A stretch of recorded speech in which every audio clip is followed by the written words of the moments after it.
Good evening. My name is Chantel Wright, and I am the chair of the DC Public Charter School Board.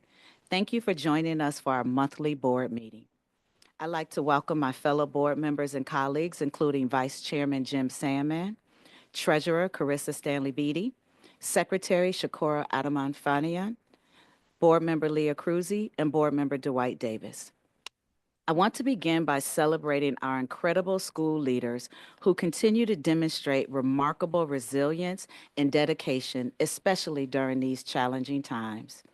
Your commitment to students, families, and communities is unwavering, and it is through your leadership that our schools continue to thrive despite the hurdles we face. We are all navigating an incredibly complex landscape right now, and I want to take a moment to acknowledge the important work done last week by our leaders and advocates. Thanks to their efforts, language that would have not allowed DC to use its local budget, which directly impacts our city's immediate finances, was successfully removed from a federal spending bill in the Senate. This is a significant victory and a testament to the power of advocacy and the impact of collective action. However, our work is not finished. We still need the House of Representatives to pass the amendment, which will fully clear the way for DC to use its locally approved funding. As we enter March, the month that begins March Madness, we are reminded that this time of year means different things to different people. For our schools, it signals the beginning of the final stretch of the academic year. For students, it marks the start of testing season, a time for reflection on all the hard work put in throughout the year. For families, it's time to start thinking about summer learning opportunities and how to keep children engaged and growing. And for all of us, it signals the approach of spring, warmer temperatures, and much anticipated break that comes with spring break. No matter how we each experience this season, one thing is clear. We are all in this together. Your leadership, your commitment to our students and families, and your advocacy makes a difference. Thank you for all you do. I look forward to hearing more about the great work happening in our schools and how we can continue to support one another as we move into the final months of the school year.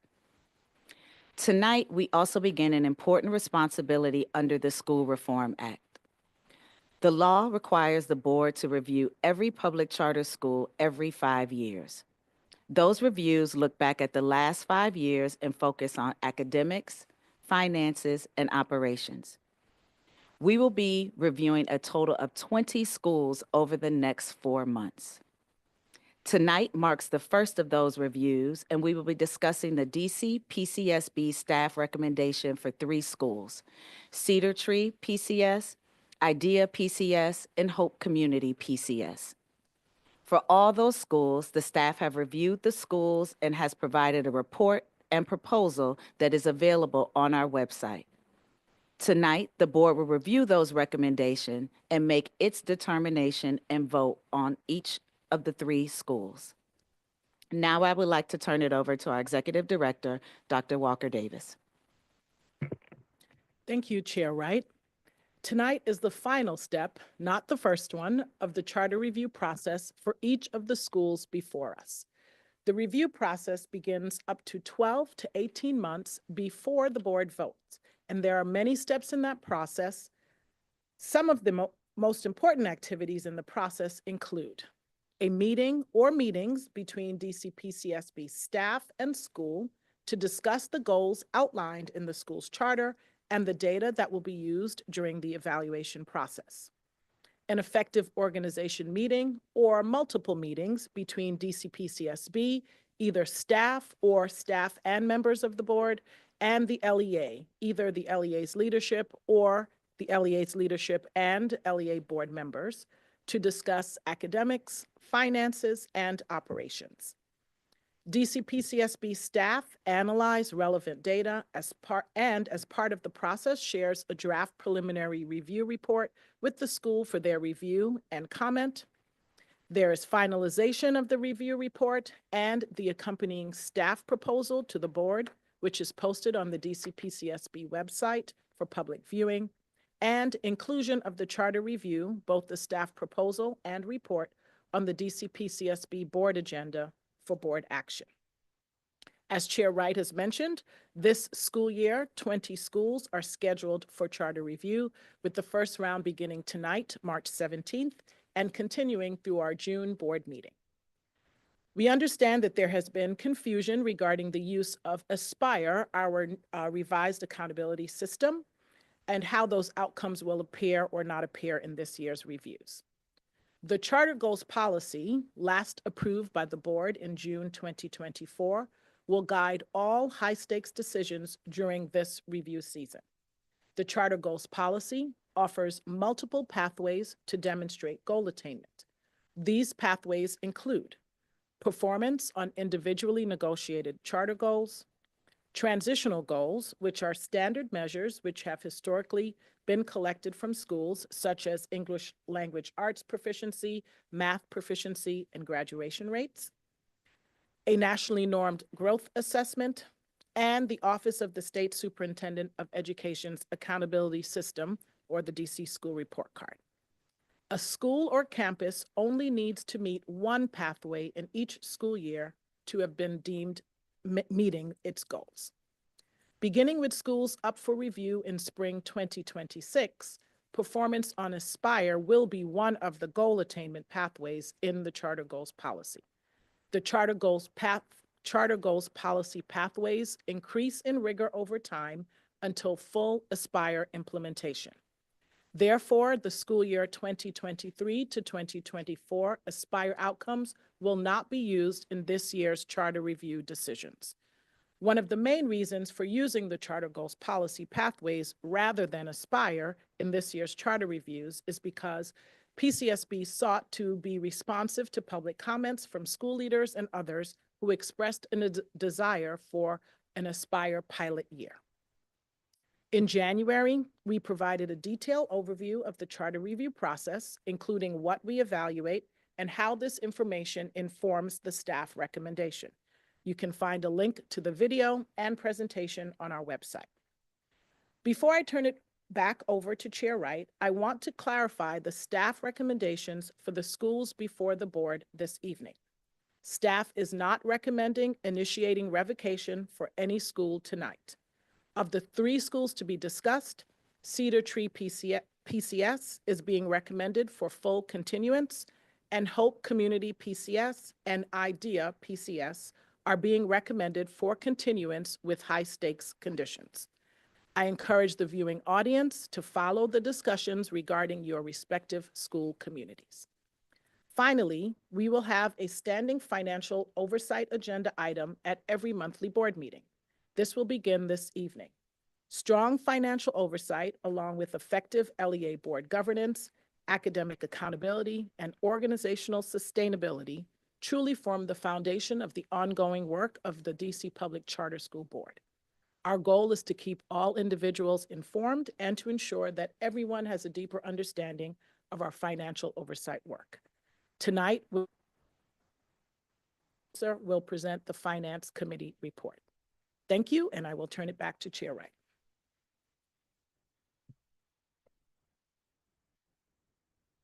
Thank you, Dr. Walker Davis. At the beginning of every board meeting, the DC Public Charter School Board hears public testimony related to items on the agenda and listens to testimony for topics not related to any agenda items. Each speaker will have 2 minutes to speak. If you need to make a few additional points, please email your testimony for us to read to public.comment@dcpcsb.org. Public officials who sign up to testify will be allowed to speak for up to 5 minutes. The hand-raising feature has been disabled. As a reminder, all written public comment is available to the public on our website.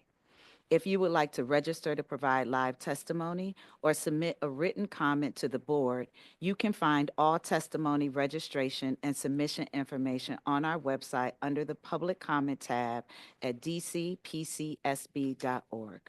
You can also submit your comments to public.comment@dcpcsb.org or call our public comment line to leave a voicemail testimony at 202-328-2660 and select option 2. As we move through each speaker, Courtney and Jonah, our Zoom hosts for the evening, will promote each speaker from the attendee pool and unmute individuals speaking. Tonight, we have 24 individuals who signed up to speak this evening. So I'm going to call us in groups of 4. Okay. I'm going to call your name. If you're here, please accept the invite to move up.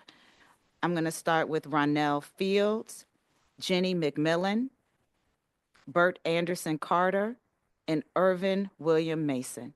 If you are here, please accept the request to move as up.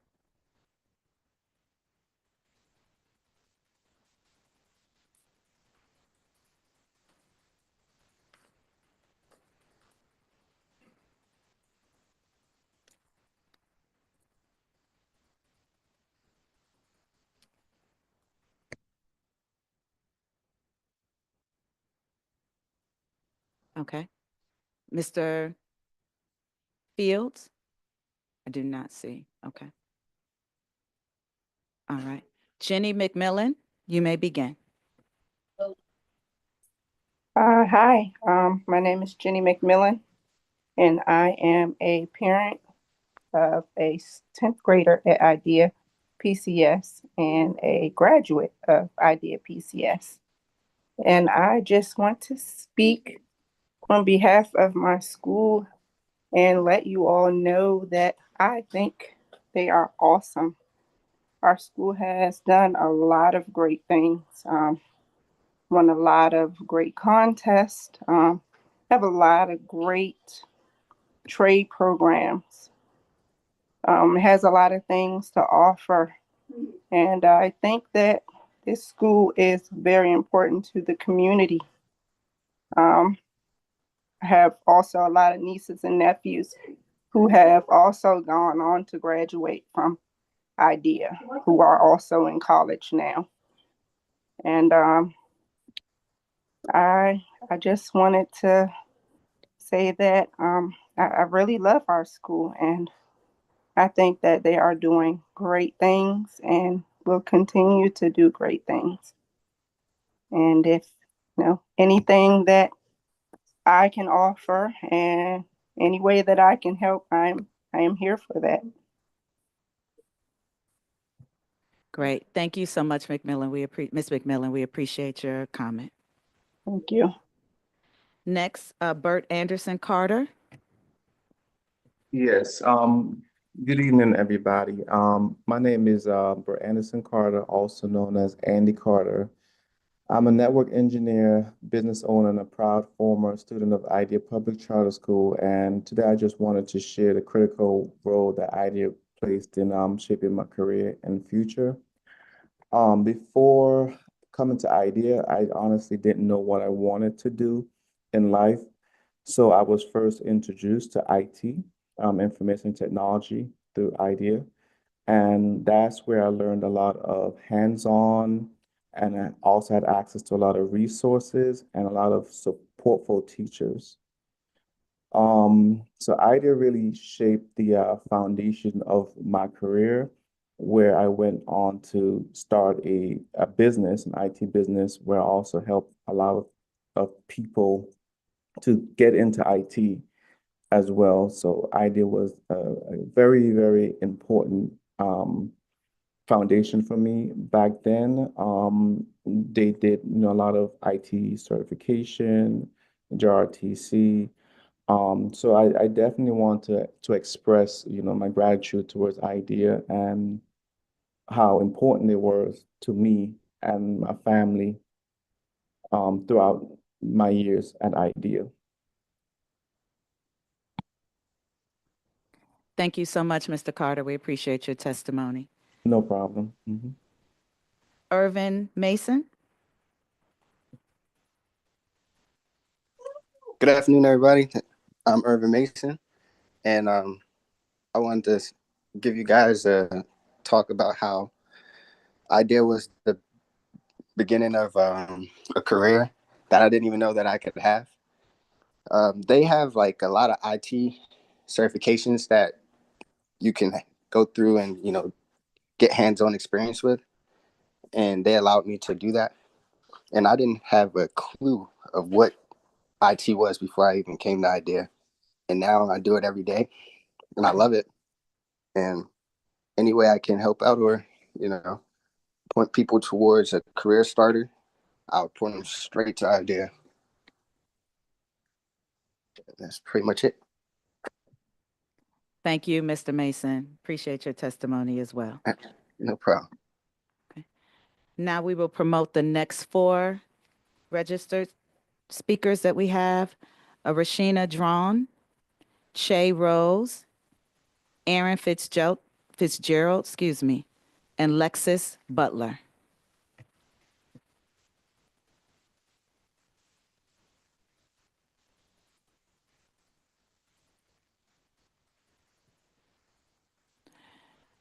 Ms. Drawn, you can go ahead and begin. Please excuse me if I'm saying your last name wrong. Rashina Drawn? That's correct. Thank you. Okay, thank you. 15 years ago, I taught middle school ELA in my hometown located in rural Eastern North Carolina. My time there was short. I left K-12 education after that, and because at that time I believed teaching is something that you should be passionate about, and if you're not, you shouldn't be doing it. That is still my belief. I spent the majority of that 14-year hiatus in higher education admissions working with non-traditional students, returning to school, and the latter part working full-time for my church in Fairfax County. Several of my close friends and family constantly urged me to reconsider going back into the classroom. And I would always answer with an emphatic no, thank you. However, after some major changes in my personal and professional life, I was presented with the opportunity to come to work at IDEA, and I reluctantly accepted. In all transparency, I still didn't think I had the passion for teaching. What I did have, though, was a desire to do something more with my God-given gifts and talents outside the 4 walls of the church. I was acutely aware there would be challenges, particularly because I was not in proverbial Kansas anymore. I was at IDEA PCS in Ward 7, specifically the Deanwood neighborhood of Washington, D.C. Frankly, a whole new world. However, with much prayer, a great deal of trial and error, and tremendous support from the IDEA administration and my fellow teachers, I found the passion. In education, I know we seek to make an impact on students. However, we sometimes forget how students impact us. My scholars have trusted me to listen to their stories, their grievances, their ideas, and their hopes and dreams. I do not take that lightly. I am forever changed by and deeply grateful for the work we do at IDEA and look forward to continuing to learn and grow with the entire IDEA community to affect change locally and around the world. Thank you, Ms. Drawn. I'm glad that you went back to teaching. We need great teachers, so thank you for your service there. Thank you. Che Rose? Yeah, hi. Can you guys hear me okay? Yes, we can hear you just fine. Thank you. How you doing? My name is Che Rose. My partner Terrence and we created Ideas Computer Science program almost a decade ago now. We started it as just a little after-school program, and we expanded it since then. Our first graduating class had about 10 kids in it. A few kids who never took to it. That happens every time. But in that same classroom, we had future valedictorian Christian Douglas, who went to Morgan State and on a computer science scholarship. We had Zaria, who's at UDC studying computer science now. We had Aunt Tyrus and Arjane all go to VSU on computer science scholarships. Darian Ruth went to West Virginia State University to study computer engineering. Tervel studied computer game programming at George Mason. So 7 out of 10 of our kids, went to school for computer science with a ton of scholarship money. We've done this every year ever since then. I'm really proud of what we've been doing. There's a lot of kids who have been successful coming out of IDEA, and there's a lot of success coming out of IDEA. We have 50 kids in the pipeline now. We got tons more in the freshman class. I can talk all day because I'm really proud of all my kids who are in college and doing well right now. But I have a few kids who are currently in college for computer science, coming out of IDEA, doing well. They're going to speak, and I'll let them tell the story better than I can. Thank you, Mr. Rose. It's pretty impressive that you know the names and their track record like that. Thank you. And speakers, just to remind you, thank you also, Mr. Rose, for coming on video. Please feel free to come on video. We love to engage you and see your faces as well. But feel free to stay off if you're more comfortable. We'd love to also see you.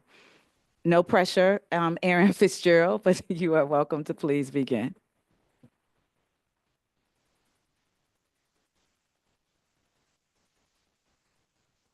Oh, I'm sorry. Can you hear me? I can, and we can see you. Thank Oh you. boy. All right. No pressure there for sure, right? Thank you folks for having me tonight. My name is Erin and I'm the carpentry instructor at IDEA. I started teaching in 2023. There's a lot that I could say about IDEA, but mostly want to focus on our carpentry program and the CTE programs. I'm a direct product of CTE. I went to a technical high school in Connecticut. I studied carpentry, hoping to become an architect.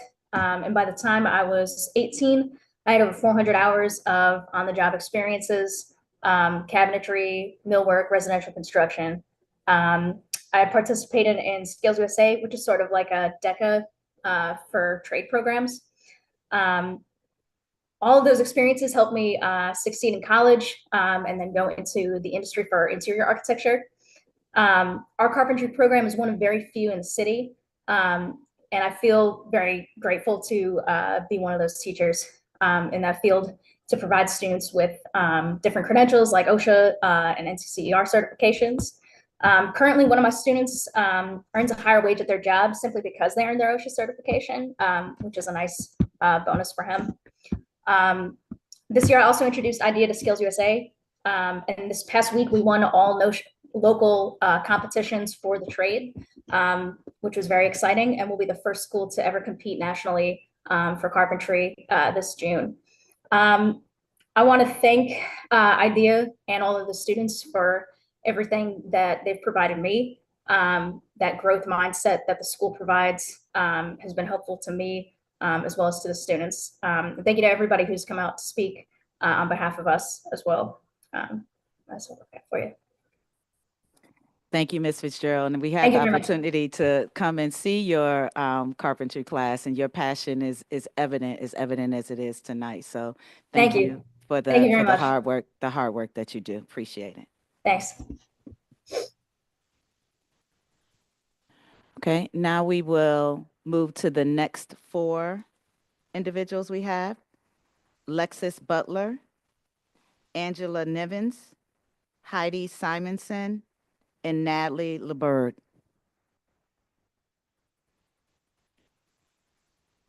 Please accept the invitation to be promoted if you see it.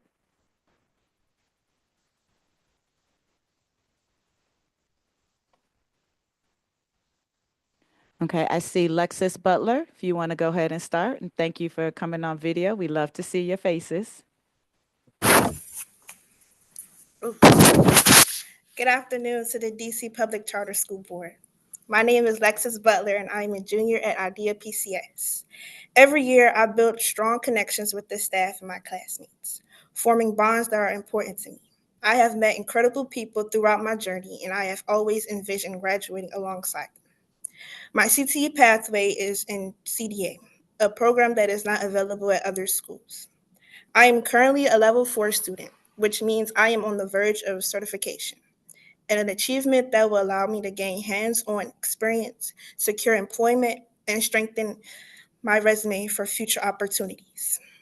Beyond academics, the staff here have been a consistent source of support since my 9th grade year.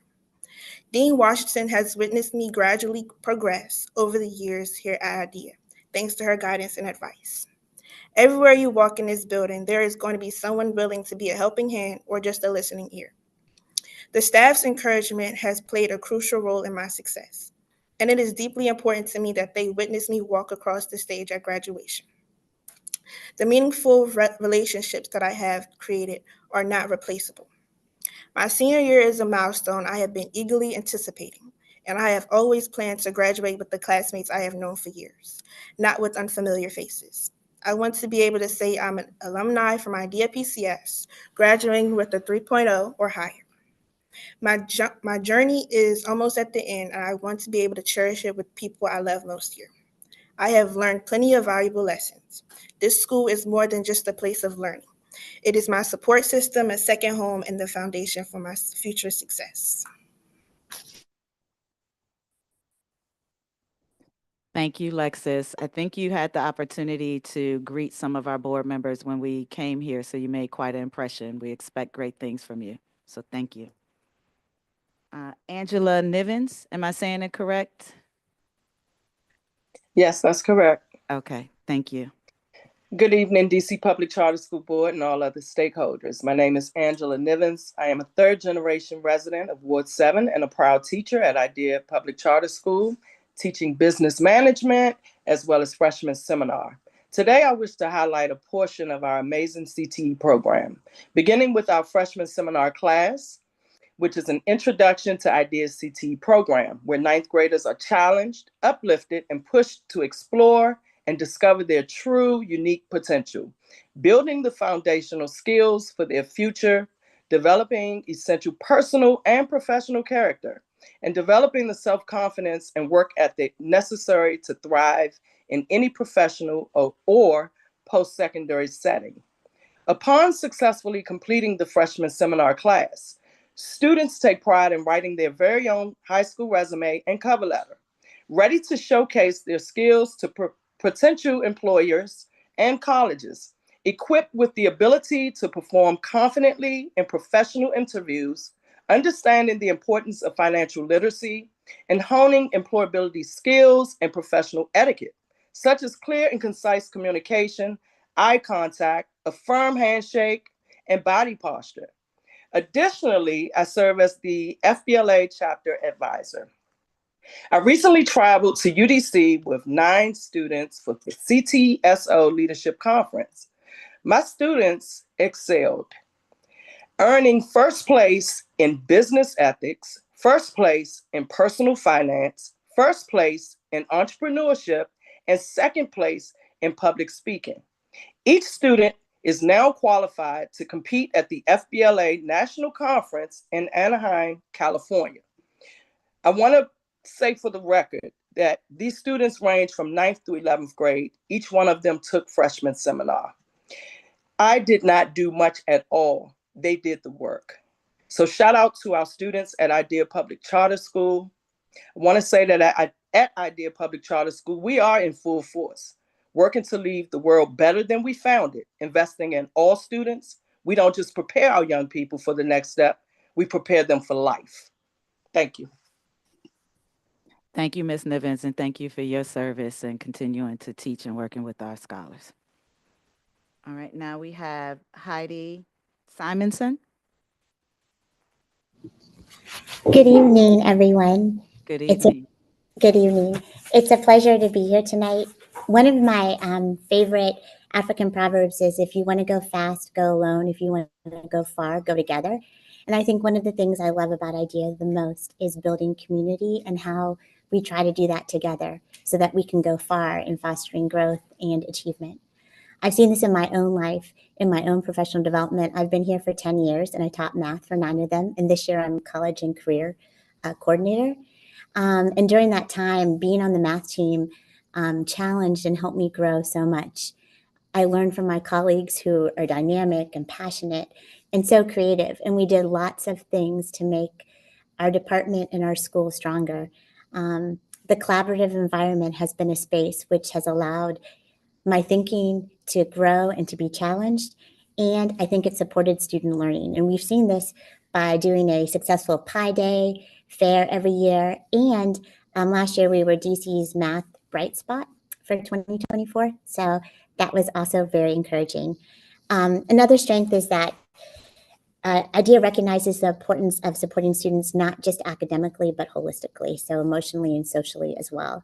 And I see this all the time in clubs, in classes, in sports, and just walking through the building, seeing people talking to each other. And my life is far richer from knowing each person here and like more beautiful. One of the class members of 2024 wrote, I feel the whole school has inspired and motivated me to stay positive and never let challenges define me. Everyone at IDEA has played a huge role in my life. And this is shown in even the connection with former alumni coming back this year to speak to our seniors and encourage them, and from our seniors mentoring our freshmen. And I think it's so beautiful to see this unity and this flow of everybody caring and helping each other do better. Finally, all these efforts, along with the rich history of this building, work together to help us go far and to promote learning. So thank you. Thank you, Heidi. Appreciate it. And thank you for your continued service as well. Last from this group, we have Natalie LeBert. Good evening, everyone. Good My name evening. is Natalie Liebert, and I'm the HR manager at IDEA Public Charter School. I joined IDEA back in 2004, more than 20 years ago. And as the longest serving employee, I feel I have somewhat of a unique perspective.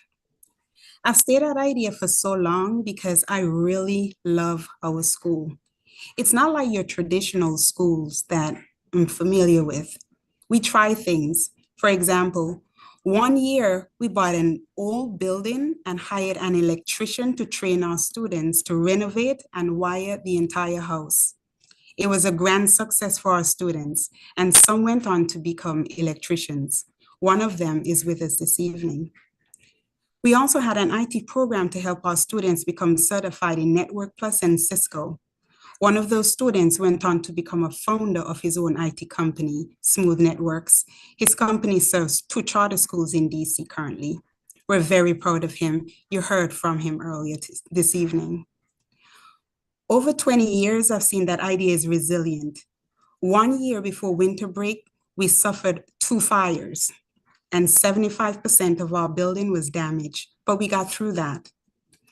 During this charter review period, IDEA's board did something it hadn't done before. It fully and aggressively vetted the CEO role. When I saw that the leader selected had a PhD in education and experience in turnaround schools, I was excited. He joined our team in 2023, and just a few weeks in, we had new systems to track student metrics. Any spending that wasn't improving students' learning was discontinued. We became more mission focused, and I was glad that I stayed with IDEA. I know we're on the right path, and if Public Charter School Board votes to continue our charter, I know IDEA will reach its new heights and finally reach its full potential. Thank you. Thank you, Natalie. Appreciate your testimony. Now we will call our next 4 speakers: Tanya Barachi, Jalea Walker, Aaron Bebo, and Delonte Golston.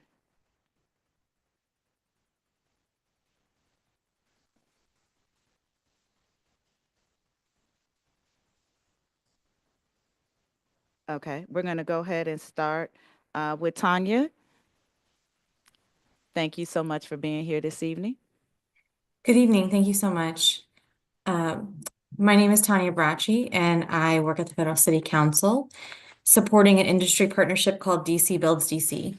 DC Builds DC is an industry-led partnership of construction employers working together to increase the pipeline of DC youth into good careers in the DMV. This comment is in support of IDEA, especially its carpentry CTE program. IDEA Public Charter School is a partnership school of DC Builds DC, and our industry members are deeply engaged with IDEA's carpentry CTE program and have given approximately 30+ hours during the school year in-school presentations, site visits, presence at competitions, and career fairs. Our industry members love spending time with the students. A grumpy construction superintendent at Miller & Long told me that the day IDEA Public Charter School visited their work site last year was one of the best days, and all the workers were excited to share their knowledge with the students. The CTE team at IDEA does life-changing work for these students, ensuring they have cemented key skills, including the technical skills, to pursue a career in construction. Students in the carpentry pathway earn industry-aligned credentials, such as OSHA 10 and NCCR, which prepare them for careers in the field. IDEA CTE teachers, like Aaron, who spoke earlier, really care. They integrate real-world learning and passion into the classroom, keeping students invested and showing up to school. DC Builds DC industry members need IDEA Public Charter School and their carpentry program to keep up its amazing work so they can hire these students in the future. The 40+ industry members of DC Builds DC support IDEA Public Charter School and believe it can meet the conditions of the charter and continue its critical work, including preparing students for their futures. Thank you so much. Thank you, Tanya, and thank you for your partnership. Jalea Walker. Hello, can y'all hear me? We Okay. can. Okay. Hey, I'm Jayla Walker. I'm a sophomore computer science major at Howard University and a proud 2023 alum of IDEA PCS. During my time at IDEA, I not only discovered who I am, but also who I wanted to become. I always knew I was a good student, but I wasn't sure what I wanted to do in my life. IDEA gave me the opportunity to explore different paths, guiding me toward my passion and future career. I took advantage of every opportunity IDEA offered. I explored different career pathways, child development, carpentry, and eventually computer science. I worked with Mr. Rose, as you all heard from earlier. Each experience helped me learn something new about myself. But when I found computer science, something just clicked. I realized this was the field I wanted to dedicate my career to, and I might never found that passion without the hands-on experience and support I received at IDEA. Beyond academics, IDEA helped me build confidence in myself and my abilities. The teachers and staff genuinely cared about my success, pushing me to take on new challenges and step outside my comfort zone. They didn't just teach us subjects, they taught us how to think, how to problem solve, and how to persevere. That dedication paid off in a huge way. In my final year at IDEA, I was awarded a full scholarship to Howard University, an achievement that would have never been possible without the foundation I built at IDEA. Now, as a second year student, I'm continuing to grow, learn, and work toward my dream of becoming a software engineer focused on community support and development. IDEA didn't just prepare me for college, it set me up for success. And I'm incredibly grateful for everything that the school has done for me. And I just want to take this moment to show my appreciation for the school and especially the teachers there, people who are still there, actually. Shout out to Mr. Rose and Miss Simonson and Ms. Zimmerman, I'm sorry, and many other teachers who helped me throughout the years. So that's why I appreciate Howard today and for believing me, for pushing me, and for helping me become the person I am today. So, yeah. Jayla, thank you so much for coming back and testifying. I want to say this. I'm going to forgive you for going to Howard. I went to Hampton, so, Oh I won't no, oh hold it against no. you. No, the real HU is here, but I support your decision, of course. That's fair. That's fair. Well, congratulations on graduating and being a sophomore. Continue to do great things, Jayla. Thank you so much. Okay, so I see that our the other two speakers that I called are not here. If they come before we end, Joni, just let me know. We'll move them up. Now I'm going to move forward with Kiera Sims, Renika Robinson. Okay. Azealia Pace. Okay. My Precious Coley. Okay. While you're checking on that, we will begin with, okay, my Precious, I see you. Okay. Kiera, am I saying it correctly? Is it Kiera? Kira Sims. Kiera Sims. Okay, Kiera, you can go ahead and begin. All right. Thank you, everyone, for having me here today. My name is Kira Sims, and I am a IDEA Public Charter School alumni, class of 2024. And I can firmly say that I honestly didn't think I'd make it this far in terms of scholarships, even finding a career, because at first, when I arrived to IDEA, we were 2020 freshmen, unfortunately. I didn't get to vouch for IDEA before the pandemic, but I can surely vouch for what they've become. First, I just want to thank everybody who's stayed on my back, stayed behind me, and pushed me forward to get these scholarships going so I can attend the UDC, University District of Columbia, for free and get these scholarships going, especially Miss Simonson. She was on my tail, and I really appreciate that as well. And I also would like to thank Mr. Rose because he got me to find a career path. I sought out business, I looked at track, and I found my place at computer science. And I've seen that with a lot of students. And not only that, but IDEA Home gives a lot of opportunities. Not only did I have the opportunity to spend 2 years practicing nursing, but I was also in the CTE program. And there's just so many opportunities that would be missed if I didn't attend. Because at first I was skeptical and I didn't see much going on, no sports or anything. But the longer I stayed, the more I realized that I'd be boosted into my career today. And IDEA is just about bonding and just, it feels like family, especially with the way teachers and staff treat you. They're actually there for you. They're not there for the paycheck. They're actually just there hoping to get you where you want to be and who you want to be. So all in all, I just want to thank IDEA for what they've done thus far. And thank you all for having me. Thank you, Kara, and I'm very proud of you. Congratulations for graduating, and that's right, get those coins for UDC. Yes, yes. Whew. Congratulations. Thank you. Thank you. My precious, you're up next. Oh, okay. Hello, everybody. My name is My Hi. Precious Coley. I am a IDEA PCS alumni class of 2023, and I am currently a sophomore at Westchester University. I want to start off by saying that IDEA PCS, like many of my other friends that are in here, I'm so glad to see y'all. I graduated with a full ride scholarship to my school thanks to IDEA Public Charter School. Like there were so many things that I was involved in, like the National Honor Society. I was a student ambassador for a period of time. There was an agricultural club. There was an investment club. I wish I joined, but I didn't get to join, but they did have it. I was also in this like electrician program for a little bit of time. I think that was very beneficial to me. I got my OSHA certification. So it's just so much good that comes out of IDEA. Like it's so like they teach us so much, they give us so much, and they really help us. Like they give us the tools to venture out into the world on our own. Like coming into a PWI, it was definitely a new experience for me. It was like kind of defeating at first, but I feel like IDEA provided so much of like a just a support person. Like they supported me outside of school, like even once I graduated. And I was like so thankful for that, especially Miss Simonson. Like Kira said, Miss Simonson is always on us about the scholarships, you know, you got to push forward, like gratitude. Like she was always there along with a lot of the other teachers. And I don't know, I feel like IDEA really just provided that foundation for me to be as successful as I am now. Thank you.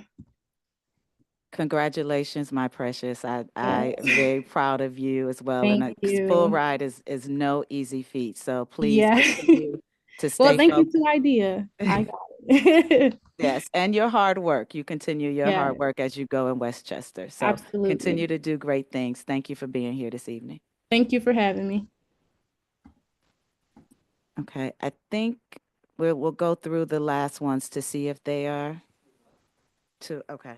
Okay, Sydney Delasaint. Oh, Devanya Moore Porter and Anthony Crump. Please accept your invitation to be promoted.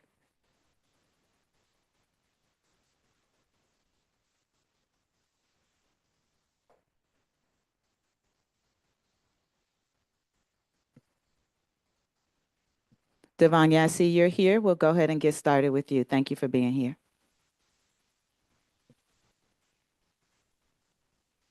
Hi, everyone. My name is Devanya Moore Porter. I am a 2015 graduate from IDEA Public Charter School. I had the pleasure of graduating as valedictorian, and I did continue my education at Hampton University. So shout out to the real Yes, there you go. You don't even need to say anything else, Devanya. There you go. I also had the pleasure of attending IDEA as a seventh grade student back when it was a military academy. So I have watched IDEA grow from seventh grade through my 12th grade year, and they have played a tremendous role in my life as well as my family because a lot of my family members also attended IDEA. Many of them went on to become educators themselves or serve in the military or just doing wonderful things in their community. And that is just a quick testament of the values that were instilled in us because we were students at IDEA Public Charter School. And I just want to say that since 2015, as you heard from all the other panelists, that they continue to reinvent the wheel and create programs to foster a community among their students. And they really strive to keep the students interested in the programs that they do offer at the campus. These Pathways programs have been instrumental to several students beyond the people that's on this call. And I'm just a proud alumni of IDEA, so thank you for having me. Thank you, Hamptonian. I appreciate you being here this evening and congratulations on all your success. Thank you. Anthony Crump, you may unmute. Hello? Can you hear me? We hear you just fine. Okay. Good afternoon, everyone. My name is Anthony Crump, and when I first came to Idea Public Charter my freshman year, I wasn't sure what my next steps were at the high school, but then I found the computer science program led by Che Rose, and I found my passion for computer science. And while I was there for the 4 years, I learned Java, C++. What else I learned? Oh, HTML, Python, all the great stuff. And I also was a part of the award-winning level game designer. So after all that, I also got a computer science scholarship for Virginia State University, and I am a junior now, and I am also a brother of the Iota Phi Theta Fraternity Incorporated. So with all that being said, I just want to say that success comes from idea, like more than just any other school. Idea has so many programs to learn from, like IT, child development, and construction, I believe. And I just want to say thank you to my support system here, Che Rose, Heidi Simonson, Mr. Thomas, if you're here, Natalie Hines or Barnes, Miss Green, and Miss Northleaf. So I appreciate everyone, and I just wanted to say thank you for allowing me to speak. And that's all. Thank you, Anthony. We appreciate you being here this evening, and congratulations on your success at Virginia State. Finish strong. Appreciate you. Oh, I will. Appreciate y'all. All right. Thank you. You're welcome. I think that is it. If you are in the pool and you have not been called, please raise your hand and we will get to you right away. Just please you press the hand raising feature. We don't want to miss anyone who did want to testify that is registered.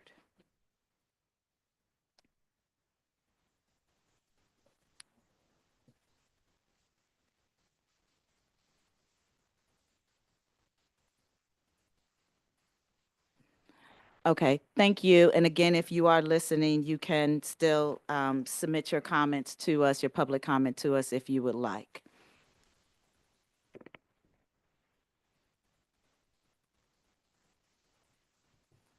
Thank you again for all of our speakers this evening. This concludes the public comment portion of our agenda. Next on our agenda is the discussion item quarterly finance memo. You heard Dr. Walker Davis talk in the beginning that this is a new standing item on our agenda to provide more transparency into the oversight that DC Public Charter School Board does of its LEAs around financial matters. For this, I will yield the floor to Will Henderson, Chief Operating Officer. Welcome, Will.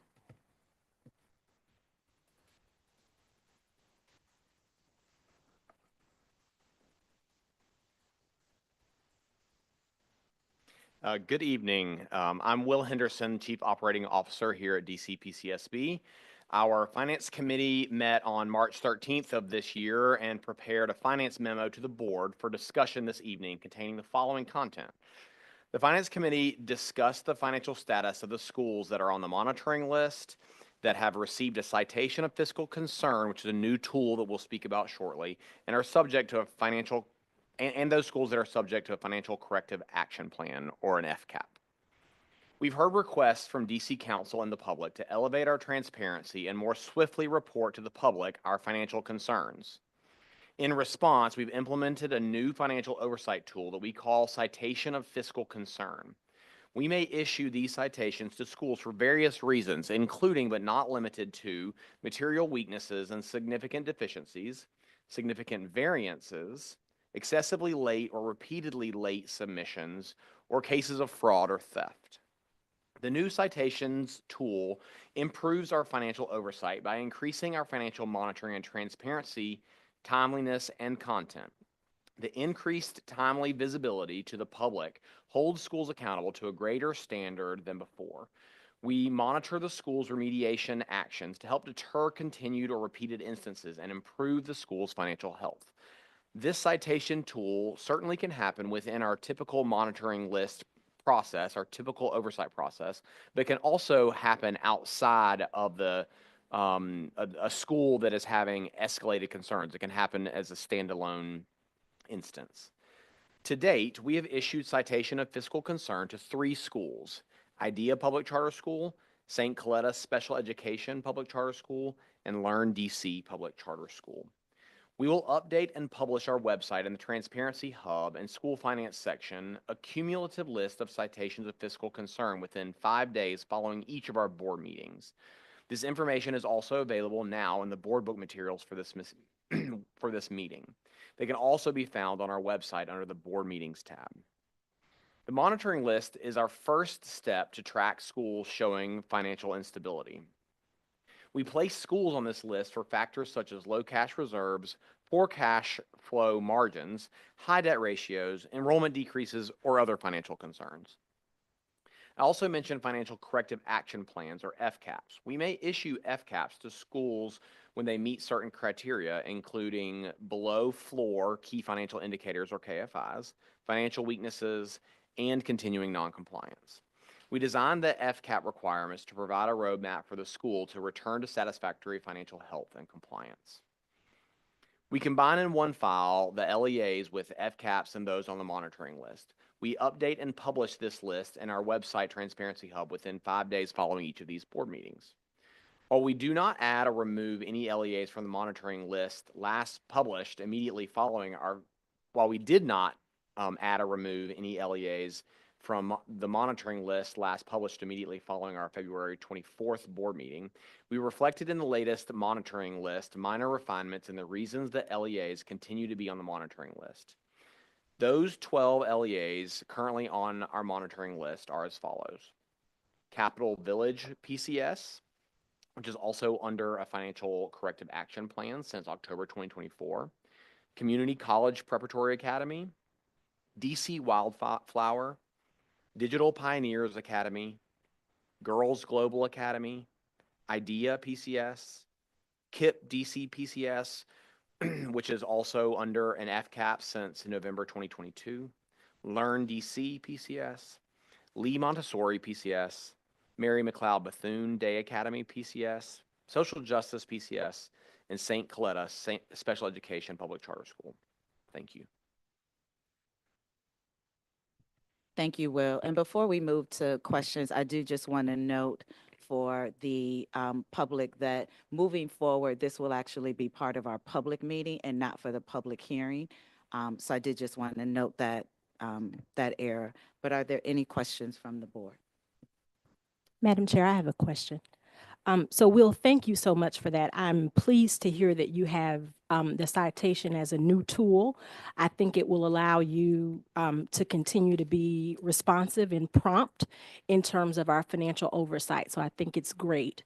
I want to just talk through and actually think it may be helpful, though, with this new tool for you to detail the difference between this and, say, an early warning notice or an out of compliance notice. There are several different sort of levels or layers of notices that you all have that you use as tools, and it may be helpful for you to detail the difference. On here. Thank you for the question, Treasurer Stanley Beatty. It's a great question. We do want to make sure this is clear for the community to understand. A citation of fiscal concern, as we've said, is a new tool in our financial oversight escalation that describes significant financial issues that we've identified in an LEA. Our process for the citations specifically is that first we notify the LEAs of these citations and discuss them with the LEAs. Next, we report and discuss those publicly at our board meetings, and then post them soon thereafter in our Transparency Hub. In contrast to the citation of fiscal concern, the early warning and out of compliance notices and the notice of concern for financial reasons are issued to LEAs in accordance with our data and document submission policy. For the first instance of noncompliance, we issue an early warning notice. For a second issue of noncompliance or continuing noncompliance for the first instance, we issue an out of compliance notice. For further continuing noncompliance, we may recommend that our board issue a notice of concern at our board meeting to discuss this publicly. So in sum, the early warning out of compliance notice and notice of concern are dictated by our data and document submission policy, whereas the citation of fiscal concern is a standalone tool that we utilize to quickly respond and clarify expectations of financial concern that we discover for our LEAs. Thank you. That's really helpful. And when you issue the citation of fiscal concern, who in the, I know it's the LEA, but who actually is notified? We also notify the board as well. Perfect. And when would that notification happen? Is that pre the citation, during the citation? Like, when do you actually tell the LEA and the board? The communication, once we determine that a citation is issued, the communication to all parties involved happens at the same moment in time. Certainly there is some, as we are gathering information to assess the need for a citation, there's communication that happens typically with the finance team of the school. But once we make the determination that we will be issuing a citation, we communicate with the leadership of the LEA and their board at that moment. I'm glad you clarified that. My expectation would be that the citation is not the first time that the LEA has learned of that particular issue. There's going to be ongoing communication. They're going to know that you have an issue, and the citation is just formal notice. That's correct. Very good. Thank you. Thank you, Treasurer Stanley Beatty. And Will, I think I just want to double click to make sure I'm clear. I hear citation is standalone, separate from the document and submission policy, that the early warning notice that elevates up to a FCAP. Does that mean that an LEA could experience both at the same time? Couple of clarifications. The notice of concern that's dictated by our data and documentations policy is a policy that different teams within the DC-PCSB utilize to clarify and ensure compliance about any data and documentations. So that to the data and documentation policy does not end in an FCAP. That is around DC-PCSB. The typical oversight process for our financial monitoring work escalates to an FCAP, and certainly the notice of concern early warning process can be a contributing factor to the content building of that, but those are two separate processes.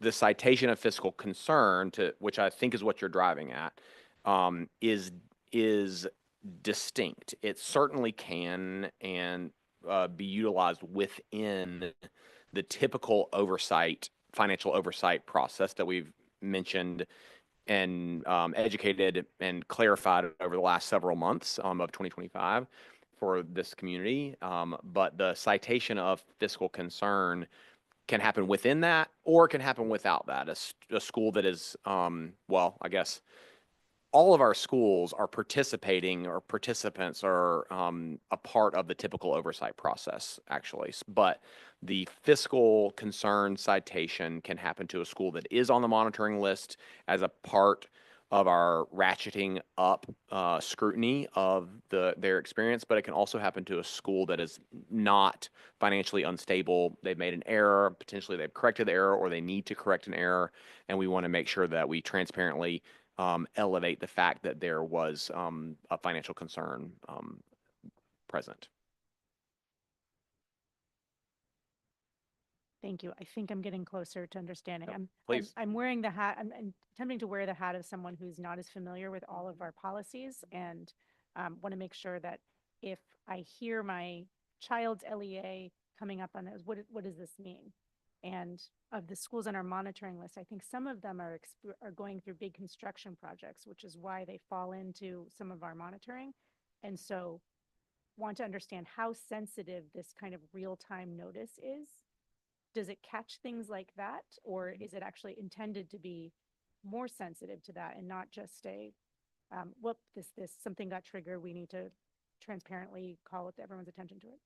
Yes, I think the citation can be very sensitive. It helps us respond quickly to identify clearly for the school and publicly for the community there is an issue of concern. Several of those can get resolved quickly, and our expectation is that they are resolved quickly, and our school finance team will support with clear instructions and expectations for how to resolve a citation quickly.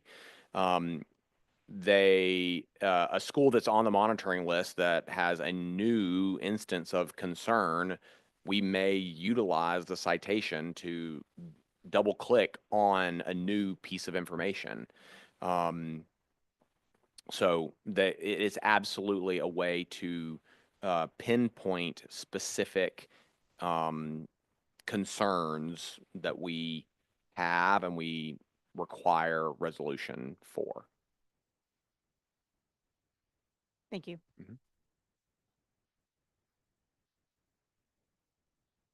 Vice Chairman Salmon. Thank you for the report, Will. I think it's great that our public hearing agendas will now regularly include a report on all schools where we've identified fiscal issues. For the audience, can you detail how all of this information, including the information you reported orally, will be available to the public? So, in response to the feedback that we received from the community in the recent 12 months or so, we want to make sure that that information is very accessible. So all of this information, and when I say all, I'm referring to the schools on the monitoring list, which includes the schools that are under an FCAP and their status of that FCAP and the timeline of when that FCAP was issued, and the schools that have been issued a citation of fiscal concern. All of that information can be found on our website in the Transparency Hub in one place. Within 5 days of the board meeting, we ensure that we are updating that content at the very least in correspondence with our board meetings. So the community can always count on that happening soon thereafter the board meeting, and it's in one place. Thank you.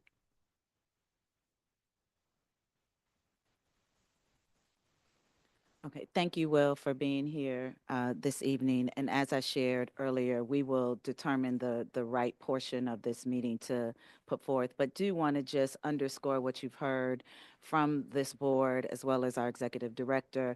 Our goal is to be responsive and to make sure you understand that the public understands what is happening. We recognize that our oversight must continually evolve to prevent similar situations that we've had over this last year or so, and ensure financial stability across the sector and appropriate use of public funds. So we plan to continue to be as transparent as possible, and again, encourage all public to visit our website on a regular basis where all of this information can be found. So thank you again, Will, for being here this evening. And you can expect such a report from us on a monthly basis. Now, may I have a motion to approve tonight's agenda?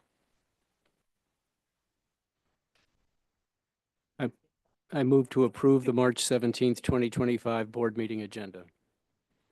I second. All right, Secretary Adamafania, can we have a roll call, please? Chairwoman Wright. Aye. Vice Chair Sandman. Aye. Treasurer Stanley Beatty. Aye. Board Member Davis. Aye. Board Member Crucy. Aye. Chair, I am an aye. Okay, thank you very much. First on our agenda are charter reviews. Our first charter review is of Cedar Tree Public Charter School. I will now yield the floor to Gina Lucchese, our Manager of School Quality and Evaluation, to introduce the proposal and recommendation for Cedar Tree PCS. I would also like to invite the representatives from the school to provide remarks. We have Carla Bailey, Board Chair, Latanya Henderson, the Executive Director, Kellanese Edison, Crystal Knox-Smith, Alexis Rosaria, and Usha Jayanthi.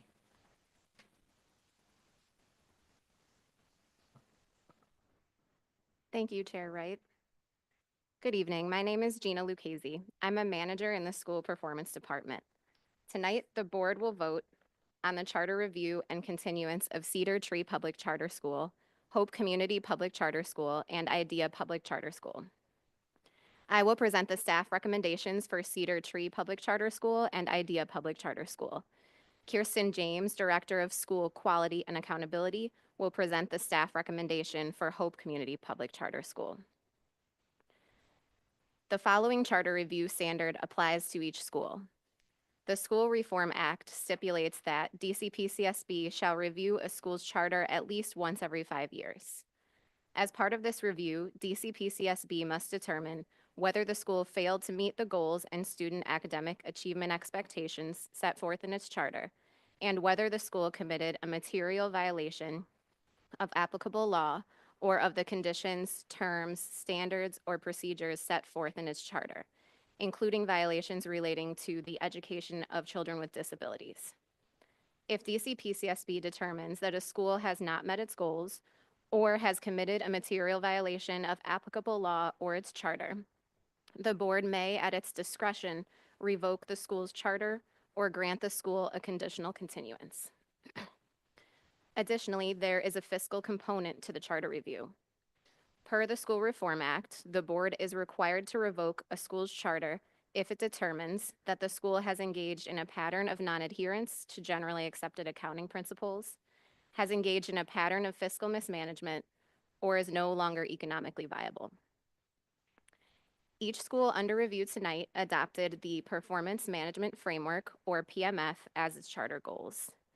Given the disruption in schooling and data collection during the COVID-19 pandemic, and DCPCSB's development of the Aspire system, DCPCSB ceased producing the PMF after school year 2018-19 and did not assess goal attainment for school years 1920, 2021, or 21-22.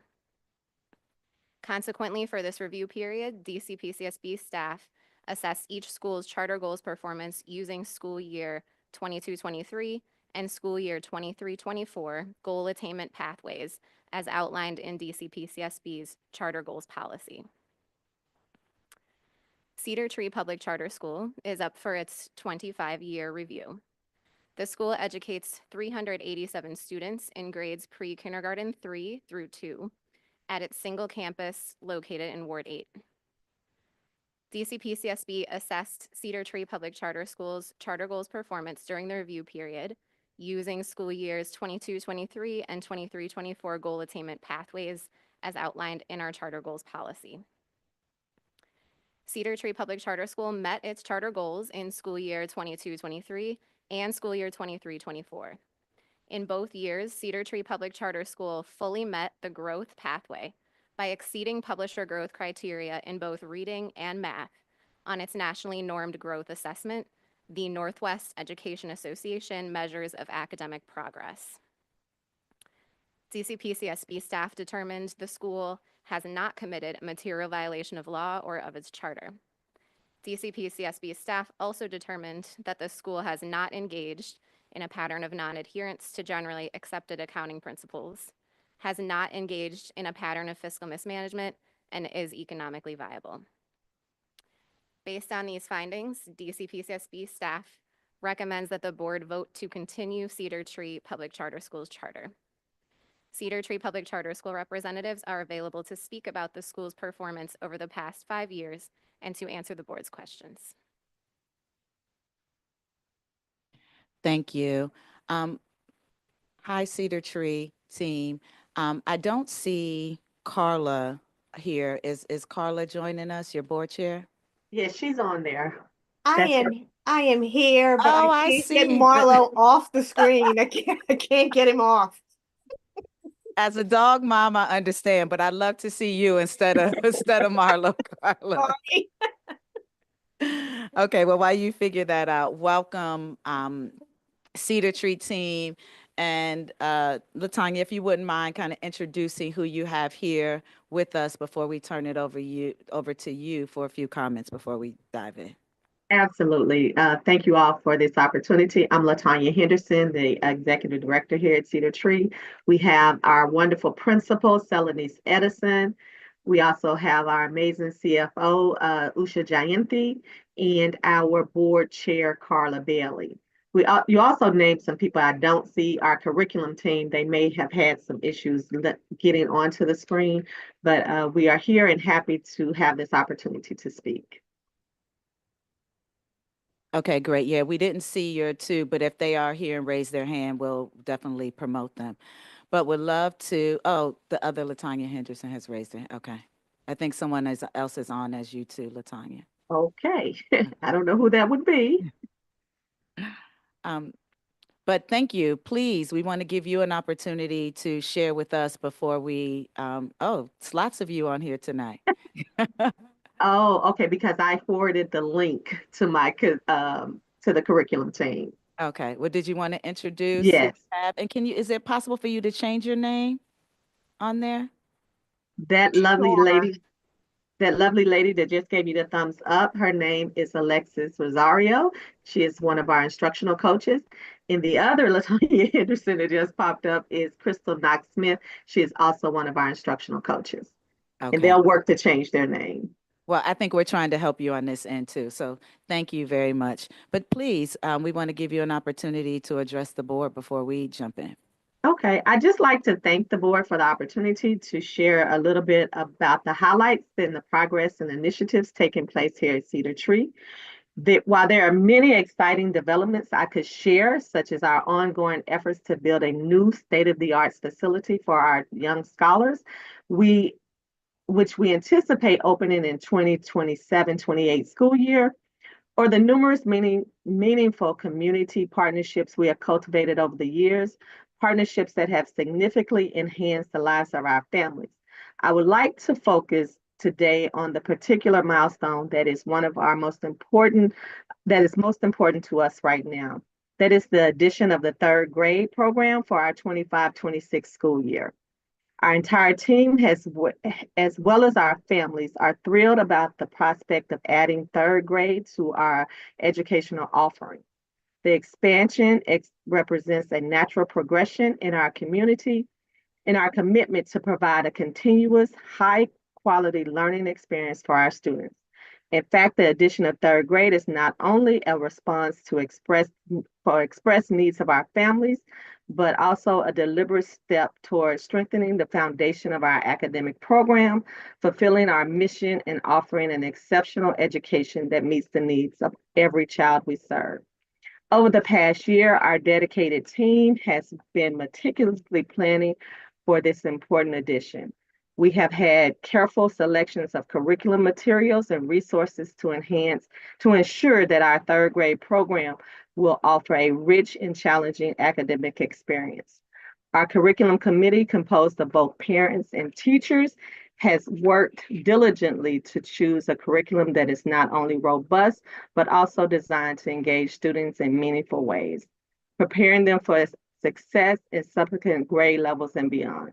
We are confident that this new grade level will provide our students with the educational continuity that so many of our parents have requested and will significantly contribute to the overall growth and development of our scholars. We recognize that the development of a child is not limited to academics alone. As part of our ongoing commitment to nurturing the whole child, we're excited to introduce an after-school program for our students.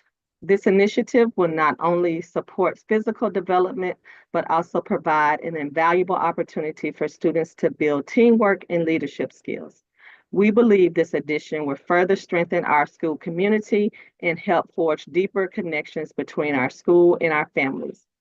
I would like to take the moment to express my sincere appreciation to PCSB and the Charter Alliance staff for all of your unwavering support for Cedar Tree over the years. Your partnership has been an integral part of our success, and we are deeply grateful for the resources, guidance, and encouragement you have continued to provide. Our accomplishments would not have been possible without the steadfast commitment to the success of our school and our students. Thank you again for the opportunity to share our progress and vision. We are excited about the future and look forward to continuing our work with PCSB to ensure that Cedar Tree remains a beacon of excellence in education for all students and families. I'll be happy to take any questions. Thank you, Latanya, and congratulations to the Cedar Tree team for getting to the 25-year mark. I want to actually remind everyone that we opened our first charter school in 1996, so our charter sector is only 29 years old. That means that Cedar Tree has been open for 25 of those 29 years, and you should indeed clap. That is no easy feat, particularly through what we can really say a world pandemic, right? Like you literally survived a pandemic. So, congratulations for getting to this point. I know board members have lots of questions and want to dive in as well as to celebrate your success. But I want to actually start off because in 2013, what we now know as Cedar Tree Public Charter School made a difficult decision at that time based on its then low academic performance and some issues you were having around culture, enrollment, et cetera. But based on your review, we see the outcomes of that decision. Latanya, I'd love for you, Marlo via Carla, to really, can you talk to us a bit about that decision, the conversations you had with your staff and the board to get there, and how this was important for your LEA and brought you here today, 25 years later? Absolutely. Well, as you know, or the audience may not know, we started as Howard Road Academy, and Howard Road, as you said, had low academic performance after a number of years of being in operations. The board and I, we had to have a real hard conversation looking at the data. And although we were doing some great things and we love the kids and we were providing them with a nurturing environment, we realized that the data simply showed that we were failing kids academically. And that's a very hard conversation to have because no one wants to be a part of any organization that simply is not meeting its mission. So we were fortunate that the board chair and co-chair at that time, we have a different co-chair now. At that time, it was Monica Ray. We met, Carla Bailey and Monica Ray and I met with PCSB executive board, and we had a really hard conversation about what Howard Road at that time was not doing academically and what we were doing great. And so, with the support of PCSB, we were allowed to uh, close the part of our program that was not making academic progress. No matter how much we wanted it to be to continue, we realized that we were not meeting the goals based on the data. And so, since we were doing so well in the other area with our early childhood program, we continued to, PCSB allowed us to continue to operate as an early childhood program and with the opportunity to grow once we have established a foundation that we could then build on. But there were very hard conversations, and we met in person with the executive board, the executive staff of PCSB during that time, and made some really hard choices. But we had to be honest. We had to have some honest conversation, looking at the data and really taking emotions out of it and what we love to do, which was provide that nourishing environment for our kids, because this is our family over the years, and it's hard to not have that. But we also realized would be worse to continue down a path that where we weren't doing what we set out to do. Thank you for that honest assessment. And I asked you to do that because I do know the journey of Howard Road to Cedar Tree, and I know it was not an easy one. Particularly, you had been at the school, if I'm not mistaken, from the beginning, right? Like as Yes, the from the founder, big. and yeah. And so I know that a lot of times it's hard, and I appreciate, to use your words, to take the emotion out of it and recognize when we are and are not meeting the needs of students. And so we see today that you all are, and you're standing out as one of our highest performing schools in the city, and that is no easy feat. And you don't make excuses about who you serve, where you're located, and what it looks like. You get the job done. So I will allow. I know the next person I have up is Treasurer Stanley Beatty. So, Ms. Henderson, I have a couple of questions for you, but I just wanted to echo what Chair Wright said, and thank you for that honest commentary. I can only imagine how difficult of a decision it was in some of the conversations that you all had internally to come to that realization. And so I want to say thank you. And the fact that you were able to do that, I hope serves as a roadmap and a demonstration for all of our LEAs to be honest about where they are if they find themselves in a similar position. So thank you again for sharing that. I read through your report, obviously, and I'll say I was pleased to learn that your occupancy expense, this is going to be about occupancy in your facilities in your construction project. I was pleased to learn that historically your occupancy expense percentage has been significantly below the sector median. It seemed as though you all were doing a really good job with controlling expenses as it relates to your facility, even to the point where you paid your building off. So congratulations for that. Thank you. I was very pleased to read that. And then I hear now that you're going to undertake a construction project. So I want to talk about that. I want to talk about that. So tell me, first of all, what are you going to do with your existing building? We're going to actually demolish the existing building. Okay.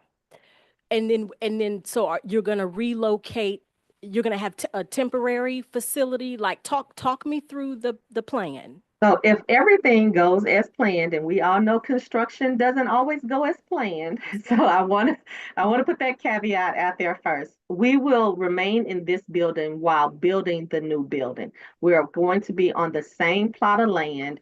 The vision is to basically flip-flop.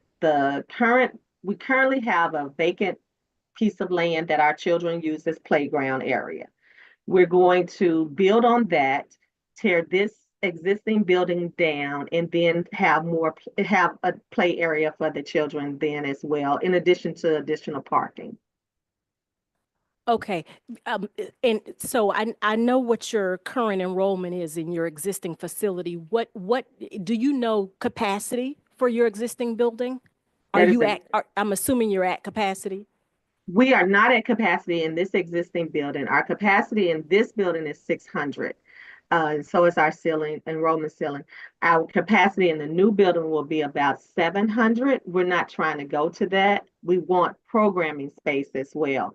However, part of the reason I spoke about third grade and adding third grade, we know that the addition of our kids will get us to capacity. So if we add third grade, and we're going to come back before you guys and ask to add fourth and fifth grade, and if we're allowed to add those grades, then we know we will reach capacity. And if not, we'll step back and we'll figure it out. Okay. All right. So then your existing space, your capacity is 600. The new space you said is 700. So it's slightly more. And Right. the idea is that the new space will allow you to take on obviously the plan of third grade, but fourth and fifth as well, potentially. Correct. Okay. All right. And it will also allow us to offer programming such as an art room, a music room, and just those things to help build the whole child. Right now, we offer those things on a cart. We have a little space for a couple of special type classes, but it will make for a more robust program. Okay. In terms of the construction, because as you mentioned, construction can be a bear, and we're particularly in an economy right now that's somewhat volatile with tariffs and everything else as it relates to the construction industry and actual materials. Talk to me about how you're going to manage the construction.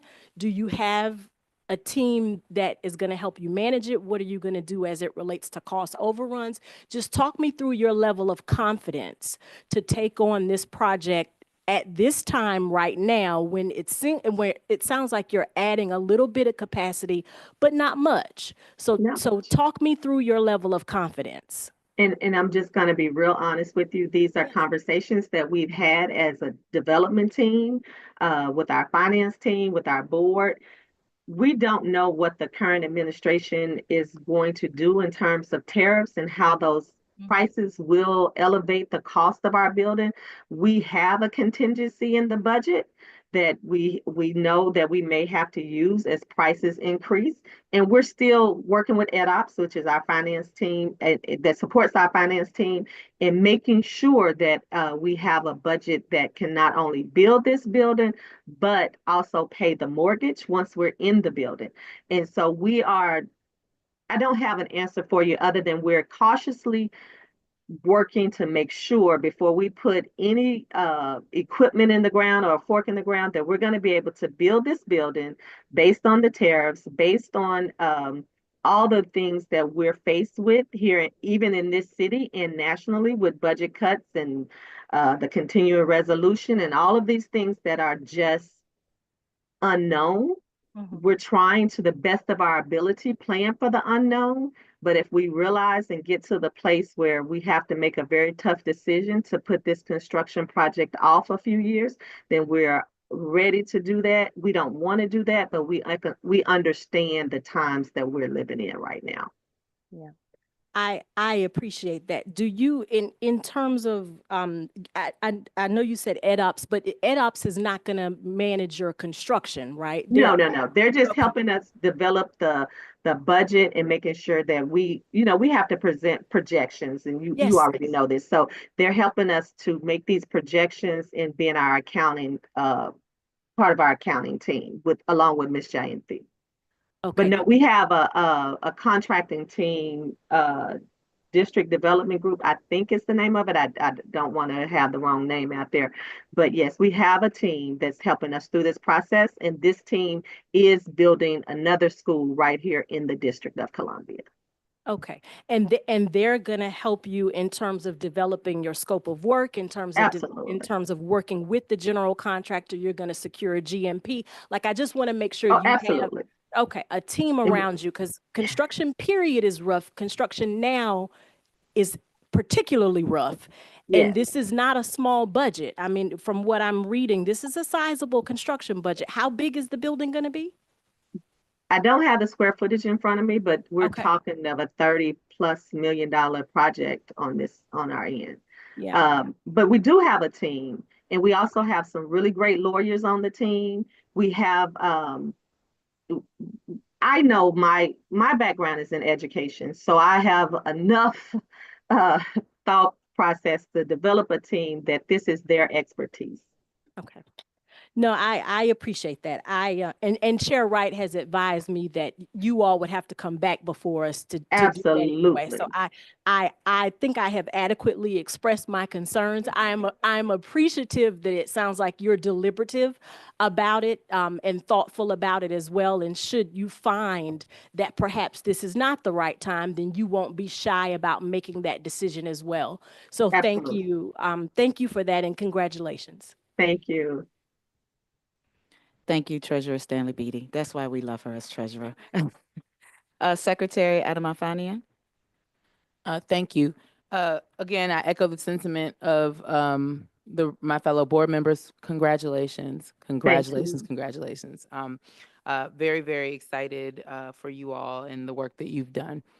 I have two questions this evening. One around the expanding to third grade, and then the second will be around re-enrollment. The first question, would love to kind of hear a little bit more about your plans for expanding to third grade. And again, fully recognizing that you all have not made a formal request for fourth and fifth grade. I fully understand that. But one question I do have is around how are you all thinking about, even with the addition of third grade, how are you all thinking about setting the school up for success as not to replicate challenges of the past, right? So you're going back, Yeah, that's a great question. And that is why we've taken so long to add third grade. We were granted the ability to add third grade. We took a year or two before adding third grade so we could plan this out thoroughly. We could make sure that we had the right teachers, the right curriculum, the right resources, and we are prepared for DC Kate and all of the things that come with the addition of third grade and other grades. The ladies you see on the screen, our academic team, they've worked tirelessly in making sure that everybody on the team understands what third grade means and what the addition of third grade means as it relates to all the academic programs we need to offer our third grade, the curriculum we need to offer our third grade, and the qualifications we need to have when we add third grade staff. And so these ladies are absolutely brilliant in that area, and they have led us through the process for an entire over a year. We've planned for this. And I think in the past, when we were Howard Road, we just kind of grew, and we didn't really have this level of detail in planning. Thank you for that. I have sub question A, but I still have question two. Sub question A, love to hear that you all, and just for the record, and hopefully other LEAs out there are listening, sometimes we make very painful decisions. But it serves the future in a much better way, and ultimately the children. So again, kudos to you all for making the hard decisions, taking the emotions out of it, but to come back now and have a stronger program to offer our kids here in DC, totally commendable. Would love to hear how, I definitely understand how you've taken teachers along, choosing the right curriculum. I would assume taking the board along the journey, but would love to hear how you're preparing parents, because your school's gonna look a little different. Third grade is a whole nother world a little bit. So would love to And hear how you've taken your parents. I'll definitely allow some of my other colleagues to chime in, but I would actually say for me, I think the parent buy-in has been the easiest. They're so excited about continuing the educational journey at Cedar Tree until they're just so eager and enthused that they're loving it. When we rolled out with the few parents that we had on our curriculum team and they saw the curriculum for third grade, super excited. It wasn't a problem. They want to come on this journey with us. Oh, I'm sorry. Let me clarify. So yes, I could imagine yes, they fell in love with the staff. I could imagine that. But I'm more so, what does preparation look like for parents in terms of just what the academic program? It's going to look a little different. It's going to feel different with the preparation for DC Cape. How have parents received that? Well, I think it's been great. Our parent involvement and engagement around the addition of third grade, and ladies, y'all can jump in. We've had meetings with our parents, letting them know about how the DC Cape is a computerized test and how that will look, and how we need to make sure that our kids understand the basics of using the computer and not allow the functionality of technology to be the problem when we're really measuring the academic growth and progress. Ladies, y'all can chime in. Just hi everyone. I'm Celanese Edison, the principal. But to piggyback on Dr. Henderson, we've had a lot of conversation with our parents. Of course, they're excited to go to third grade because this means that their students or their children can continue here with us at Cedar Tree. But we also put a big emphasis on DC Cape because this is new for them.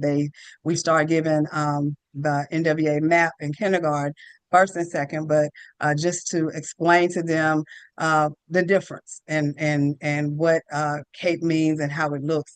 And so we've also added for our summer program this summer, where we're opening up, of course, for our ESY students, but for our second graders. And so all of our second graders will come to summer school, and we will walk them through DC Cape, what it means, what it looks like, just those test-taking strategies, as well as parents, and getting them in as well, having parent meetings, sharing with them the practice tests, and things that they can do to work with their students at home, as well as what we're doing here at school. Thank you so much for that. I call that yummy strategy. That's going to yield to some good things. I already feel it. Thank you so much. This is my second question and final. Thank you so much. But again, kudos to really strong strategic planning.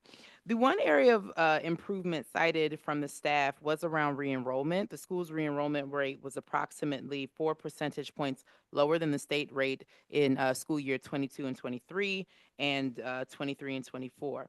The rate has also declined from the prior school year, even before then as well. So my question here is, what factors may be contributing to the declining enrollment or just lower re-enrollment, and how are you all both addressing it now, and you might address it in the future? Absolutely. If, as you look back at the data indicates that once we stopped adding grades, when we went from preschool, kindergarten, we added first grade, then we added second grade, our re-enrollment continued to be uh, great within the city sector norms. However, when we stopped at second grade, we saw a decline in re-enrollment. Parents shared with us that they wanted a school that continued where they could continue their child's education. Although they loved us, they may have a student in third grade and a student in kindergarten, and they didn't want to go to two different locations. And we all totally understood that given the traffic and the congestion in the city. But we did see that decline in re-enrollment when we did not add third grade. And so we believe that that will be significantly different once we add third grade. And if you will allow us to add fourth and fifth grade, you will continue to see our re-enrollment numbers get better. Thank you so much, and again, appreciate that. And again, congratulations to you all. I know that for me, I'm good. I'm gonna support y'all. So thank you very much. I actually have a question for you, Chair Bailey. How has your governance morphed or changed as you think about, or you're planning to change it as you think about supporting a more mature LEA, right? A LEA that is 25 years, probably looks very different, particularly if you were co-chair back in 2013. How are you all thinking about your oversight now at this point with the mature LEA? I've been with Howard Road / Cedar Tree for a really, really long time. And I know the kinds of people that we want to have on the board, the different kinds of opportunities that they can bring in, the knowledge base. And our board members change, especially our parents. When the children leave, the parents also leave. And we're always looking for different backgrounds, different people with different input. We would love to have right about now somebody in construction, but we don't have one of those.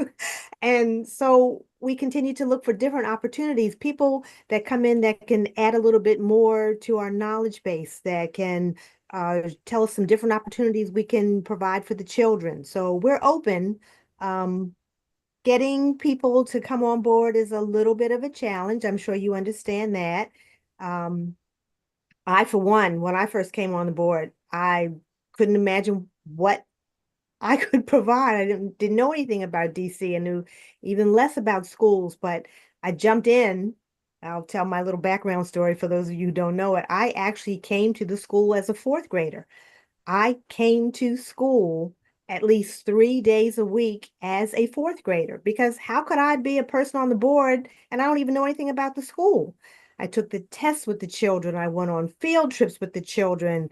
I I lined up in the hallway to go to the restroom, to go to the cafeteria, did everything that they did, because how else can you help a school get better or change or develop if you're not hands-on, a real part of it? And so I, I don't need, Dr. Anderson, how many years have I been with you? My goodness. Forever. Yeah. So I know what it takes. I know what we're looking for. And with open arms, we'll take anybody who wants to come in and help us grow. And like I said, because I've been here for so long, I knew what it was like when we went all the way to the fifth grade and when we went to the eighth grade, I think it was. Um, we know what we're looking for, and I have the best team in the whole world. That's what people, I always tell everybody. I am, and the board is so proud of the leadership team and the staff and all the hard work that they do and their commitment that they show every day. This is what makes being board chair so much easier. And as board president, I'm looking forward to being a part of the continued success of Cedar Tree. I know we're going to succeed. And on top of that, almost the most important part, I want to thank the Charter Board for your continued support, because without you, we can't continue to grow. Thank you, Chair Bailey. And we will be calling on you to do board training of our other LEA governors as we roll that out. So if you could just get ready for one more obligation, we greatly appreciate it.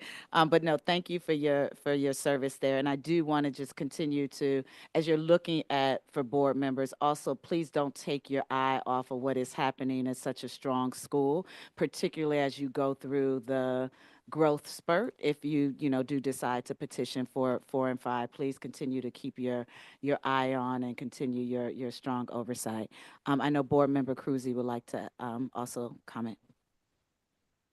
Thank you, Chair Wright, and thank you, fellow board members, for the excellent questions. I just very wanted to quickly offer a note of gratitude, enormous gratitude, and congratulations for both the leadership team and for the board. I want to thank you for sharing these stories.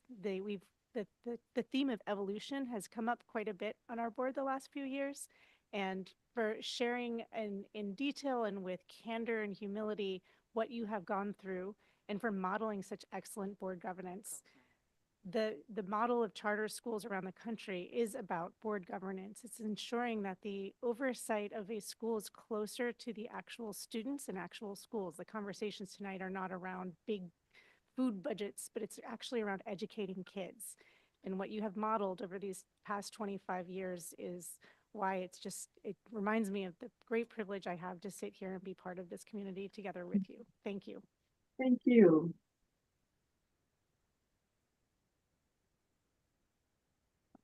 Oh, I have one more question. Are we doing okay? Very good. This is my final question for the evening to the Cedar Tree team.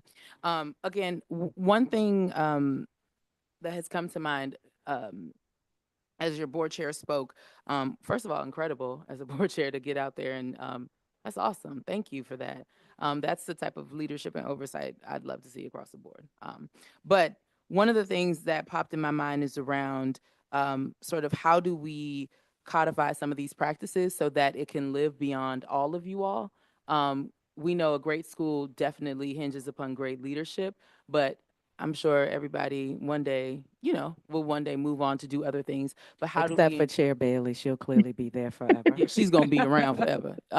But as you all, live life, how are you all thinking about really cementing some of these practices that have led to success? How are you thinking about cementing that into like the school itself so that others can pick up where you will leave off at a high Can level? I tell you that's a great question?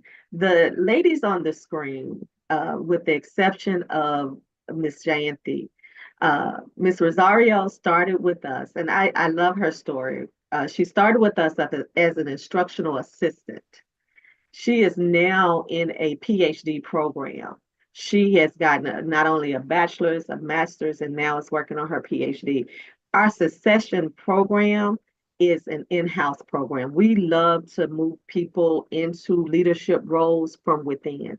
Miss Crystal Knox Smith, she started with us as a teacher, and now she's an instructional coach.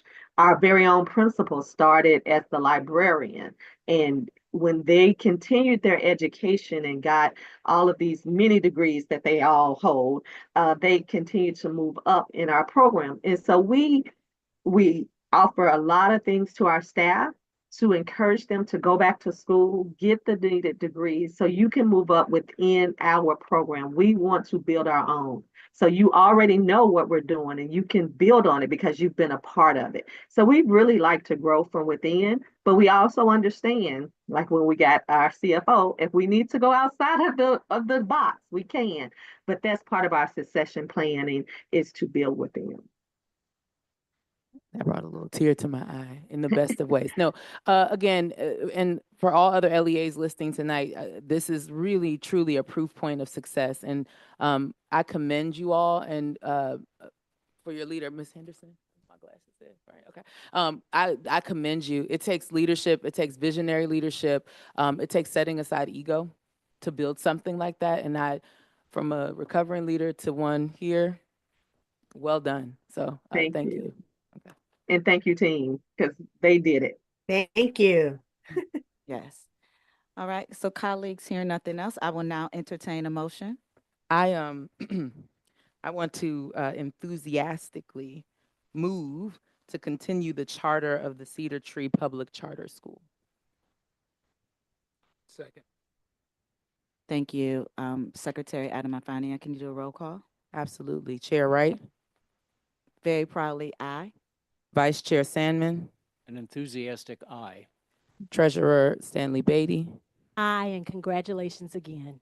Board Member Crucy, Aye. Board Member Davis.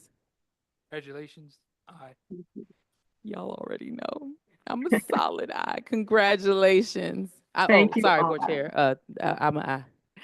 With that, we do have a majority. And congratulations, Cedar Tree team. We sit here very proudly to have a 25-year school moving forward. And thank you for your hard work. Thank you for the adjustments that you've made along the way, always putting students first, always thinking about your community and the outcomes that you have. Continue the good hard work. And Marlo, continue to take care of Chair Bailey.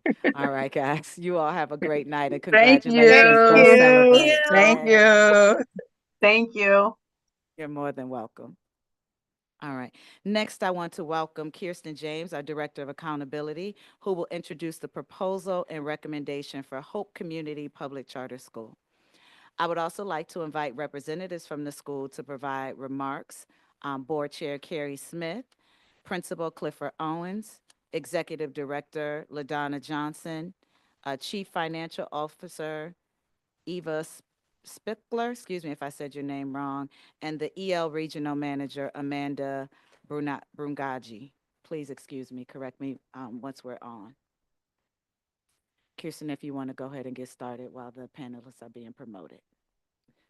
Good evening. Hope Community Public Charter School is up for its 20-year review. The school educates 224 students in grades pre-kindergarten 3 through 8 at a single campus located in Ward 5.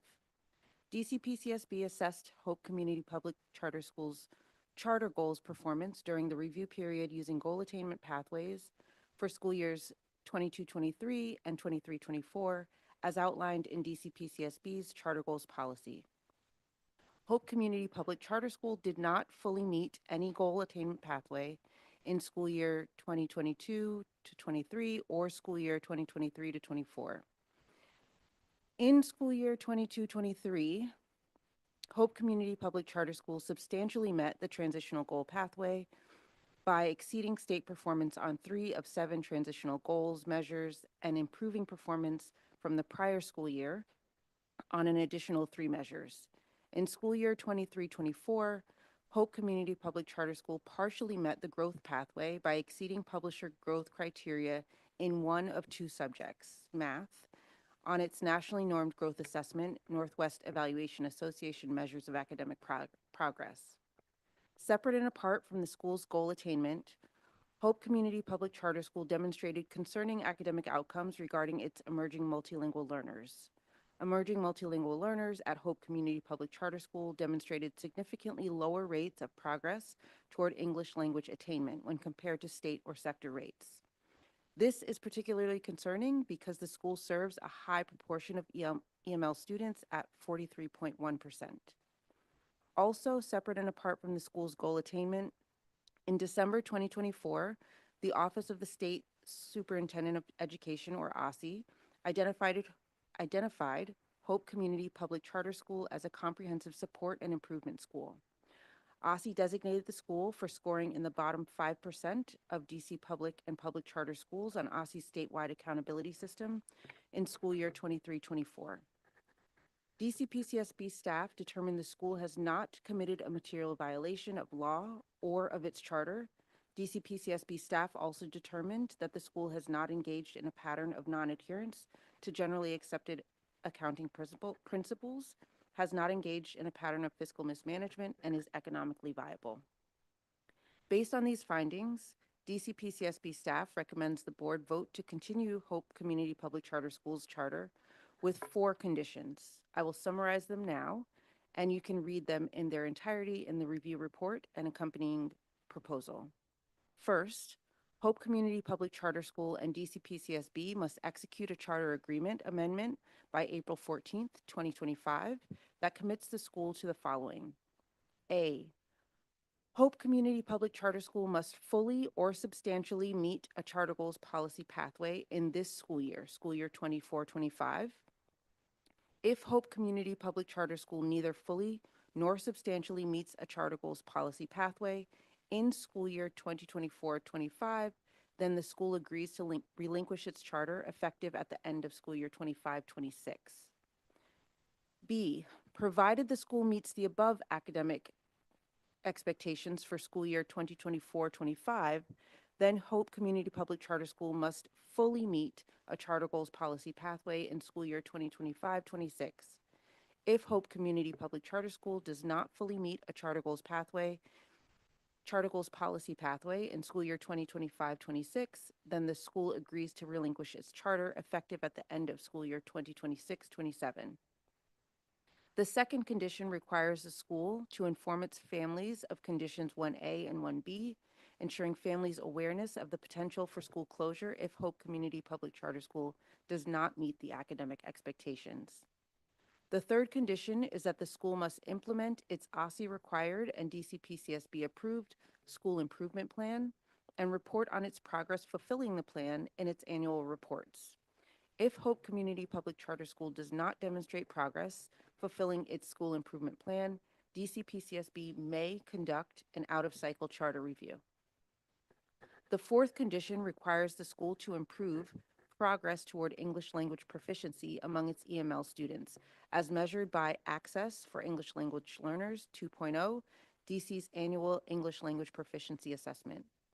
If Hope Community Public Charter School does not meet certain access growth targets by school year 2026-27, DCPCSB may conduct an out-of-cycle charter review. If the school does not sign the required charter agreement amendment, DCPCSB staff recommends that the board vote to initiate revocation proceedings of Hope Community Public Charter School. Hope Community Public Charter School representatives are available to speak about the school's performance over the past 5 years and to answer the board's questions.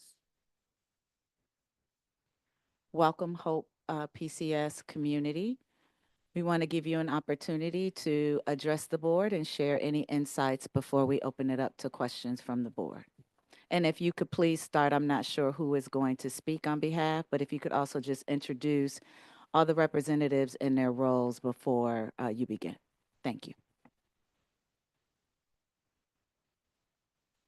Sure. Good evening, everyone. My name is Carrie Smith, and I'm the board chair of Hope Community PCS. Good evening, Chair Wright, esteemed board members, Hope team members, and community attendees. From Hope, we have the principal, Dr. Clifford Owens, on today's call.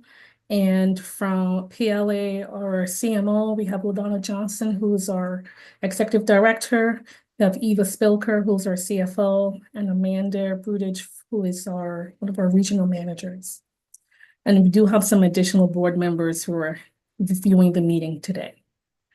Did you want to have them promoted, Chair Smith, or? Yes, that would be nice. Okay, if you are on the listening, if you could please raise your hand if you are part of the Hope PCS board, and we will promote you to join. Thank you.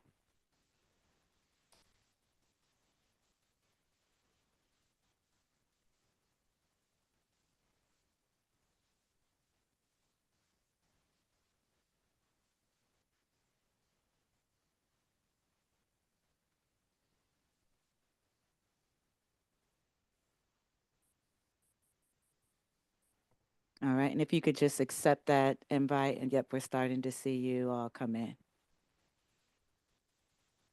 Okay, great. There may be two others, but I'll keep going just so we can, just looking at our time. Okay, thank you. Sure. So today we're here because we seek continuance with conditions of our charter while reaffirming our commitment to our scholars and families. Over recent years, we have navigated challenges, pandemic, shifts in our enrollment growth, staffing instability, and demographic shifts, all impacting our performance. It's been reflected in our CAPE metrics and our goal attainment pathways. But we have remained optimistic amid these challenges.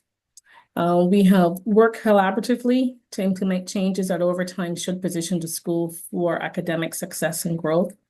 Regarding our 43% of our students who are the EML category, we have expanded and restructured our programming in this area to meet student needs, and we've also added additional staff as well.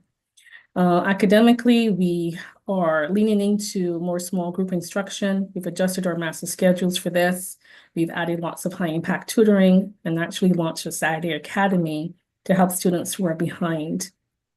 Additionally, we've made changes to our staff lineup in the school to ensure better accountability. For our students, we've been using a restorative discipline model, which has significantly reduced our suspensions over time. And for leadership accountability, we've partnered with our CMO PLA to build a 3-year strategic plan that was focused on academic growth, enrollment stability, and financial sustainability. And we finished that earlier this year. We acknowledge that there is more work to do, and Hope's board continues to carefully examine all options as we continuously assess the future of the school. We as a board have engaged in strategic discussions about growing enrollment to sustainable levels for our building. Refocusing our efforts probably to be only an elementary school, transition to a school-led model without a CMO. We have talked about it all. But at the heart of every discussion and decision we make is one guiding question: are we providing the best possible educational experience for our scholars, one that prepares them for lifelong success? And our answer is clear. We are committed to ensuring that our students thrive, and we ask for your partnership in the next phase of our journey so we can deliver the best outcomes for students and families. Thank you. Thank you, Chairperson Smith. I'm going to turn it over to our board members first. Secretary Adamafania. Thank you, Chair Wright, and thank you, Hope Team, for being here today. I want to start, my first question actually is to you, Chair Smith. Since PLA began its management of Hope Community Public Charter School in 21-22, the school year 21-22, the school has exhibited overall declines, and you reference this in your comments, in many key academic measures. Can you please share some reflections about why the partnership with PLA has not been as effective as it intended? Sure. I think we all went into this partnership being very hopeful for the best possible outcome for our students and their families. Some of the challenges we've encountered, I would say one thing is that stands out is not having an organization that is in DC or familiar with the DC landscape. Our landscape is very complicated compared to other states, I've realized. And I think you have to kind of embed yourself into who we are and actually be here. And I think I would say been a disconnect in terms of understanding the requirements from DC Charter School Board, OSSE, all combined, and then understanding the uniqueness of where we are being in DC and the challenges that we faced previously. I also would say that I have an analogy, when a big company goes into a new market, you adjust your strategies and you can apply what you've used in other states in a new state. And I think that's one of the challenges that we've had, really recognizing that DC required something different for our school. We've had some changes and also with our ED. LaDonna is our second ED. Been with us over the last 4 years. We've had some challenges with some staffing from a PLA and a in-school perspective as well. I think a lot of the challenges stem from not understanding our unique environment here in DC. Okay, thank you. Treasurer Stanley Beatty.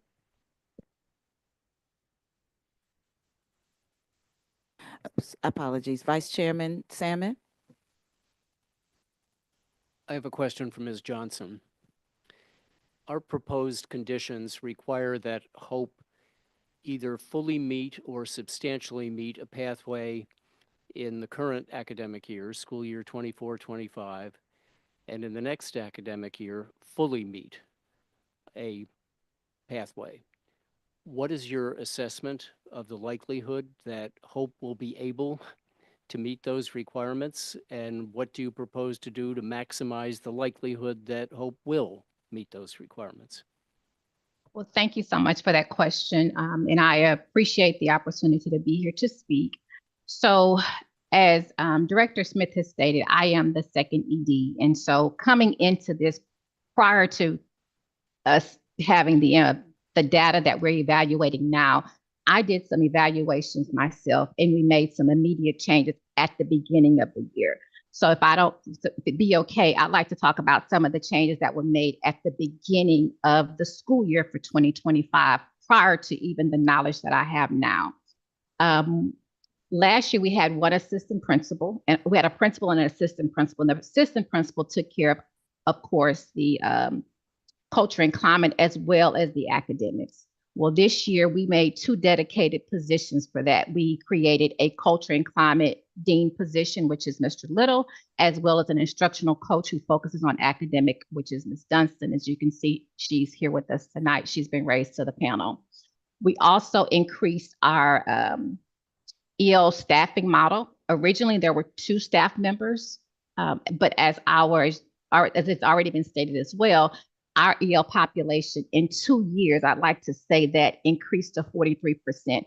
2 years ago, when I was looking at the data, the demographics was around 95% African American.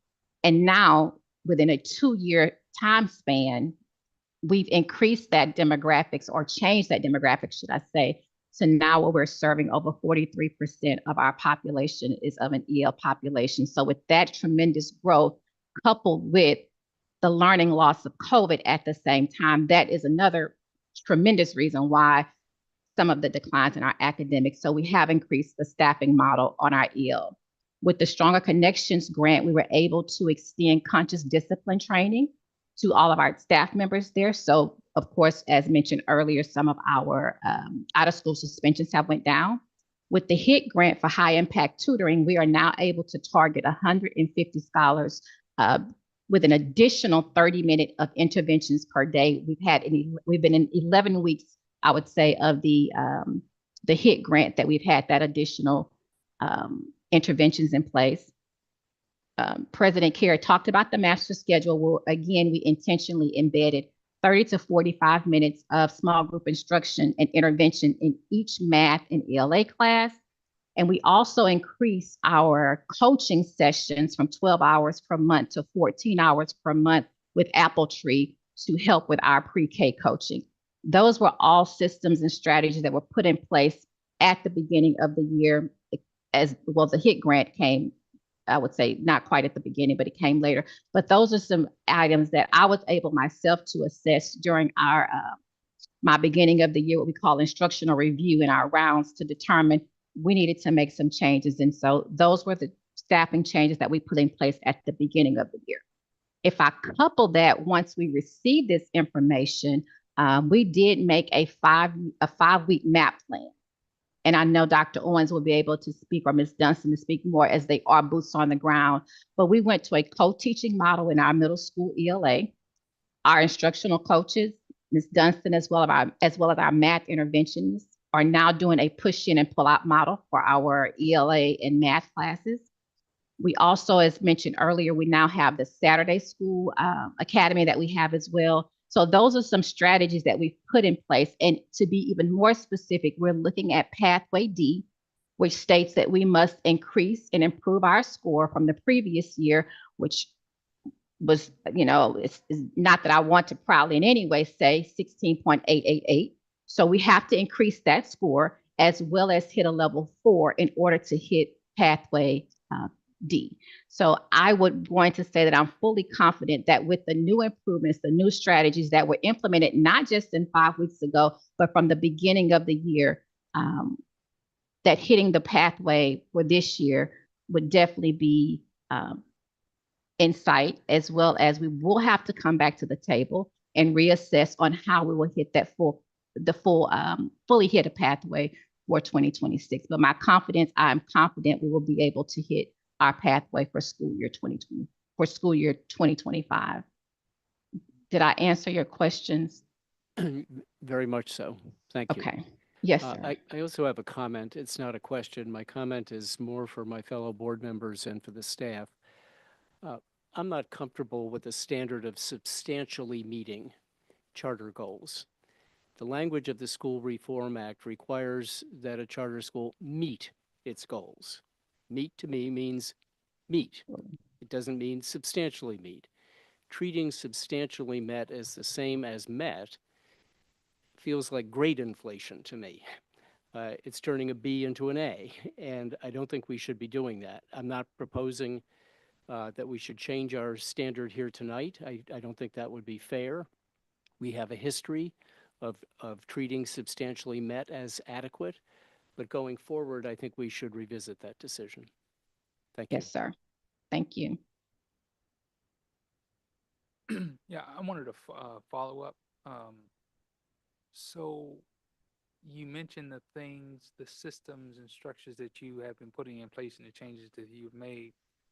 My question is, with regards to Vice Chairman's question, what does your interim data suggest regarding your performance, right? Because, we don't have to wait till the end of the school year. You should have data that will give you some indication of how you're going to perform.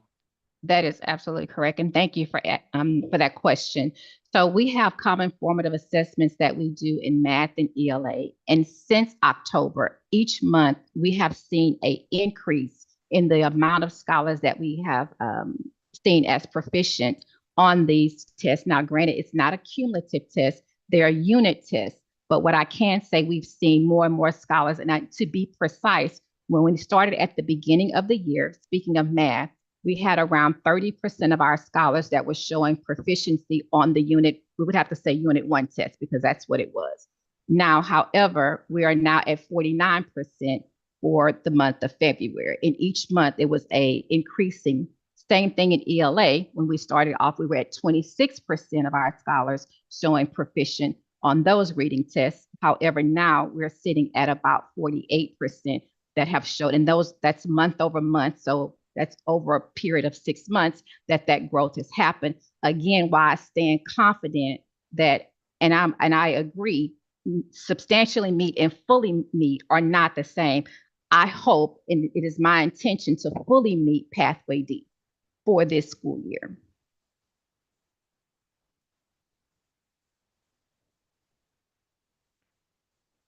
Yes, thank you. Thank you, Chair Wright. Thank you, Principal Johnston. I think my question may be both for you and for Chair Smith. I understand that you've expressed some concern from your first question coming from board member, former Secretary Donna Fanian about PLA. I was on this board a couple years ago when I believe you brought on PLA, and that's when this board had made the decision to close Hope Lamont's campus. And I hear your concern that PLA has not been adequately responsive to your unique needs here in DC.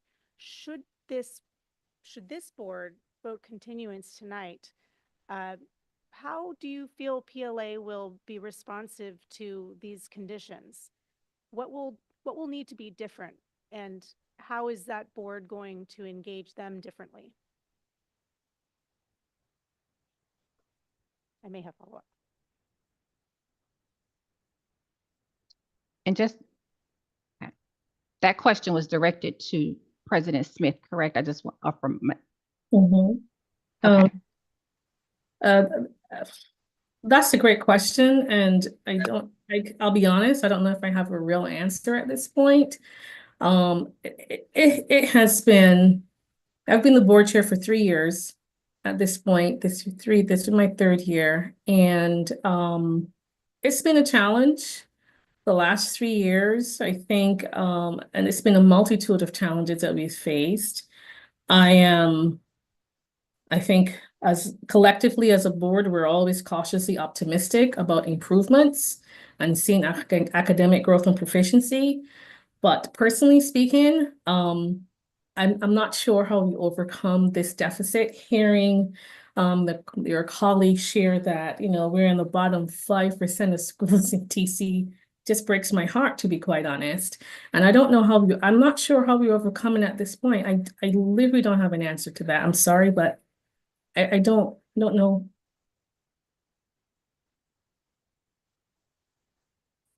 Thank you for your candor. Chair Wright? Yeah. So one, I want to just note that while I appreciate the candor, that is concerning because you have children in your care, you have a charter that you have been granted and expectations that you have for outcomes for children. So that is very concerning. I also want to note, as I said in the last, with the last LEA, the charter sector's only been around, and I say only because it's 29 years. And Hope has had the privilege of being a LEA that has the privilege of educating children for 20 of those 29 years. And within there, you have had fits and starts of performance. And what happens for all of this is children suffer. We are all adults. We are all blessed. If hope does not work out, you will find something else. You will move on. You will go. But for our children, it can be life or death. And I say that because death in this country is equated to poverty. It is equated to marginalization, all of that in a capitalistic society, particularly where we are now. So it is unacceptable that you don't have an answer. And then, E.D. Johnson, what you just shared was very concerning because those are not long-term strategies for sustainable outcomes for children. It is trying to pass a bar. It is not at all educating children. It is about, if I can use an old school term, teaching to the test and making sure that those kind of things happen. And that is not why schools exist. That is not why charter schools exist. And that is not why you've had the privilege to educate children. And so to not have a sustainable plan, and as Board Member Davis said, to say once we got this report, it is your responsibility to know what is going on in your school and your LEA every day. That is not a privilege that we have to wait for your authorizer to tell you when you are and are not meeting the mark. So I want to make sure that I am clear about that. And also just to say that even for our staff, a vote or recommendation to continue is not an endorsement of your performance. It is literally because in this case, you have met the policy, and you've also heard from our vice chairman, on which we are internally dealing with, and you will see Aspire takes away this ability to substantially or partially meet. You need to meet a goal or you don't. But because that has been our policy through the transition of COVID, that is where that recommendation comes from. But it is not an endorsement of what we have seen this last review period. And so I want to make sure, I don't even know that I have a question as much as I have a statement. And what I know and understand is as a nonprofit board, you all are showing up and doing the best that you can. I've heard you ask the questions. I've heard you push. For those of you who are in the school day to day, you have an absolute obligation because every single day parents bring you their most important person and they say, please educate. And you get to decide what goes in and out of a child's brain. And if you don't take that seriously, you should not be educating children.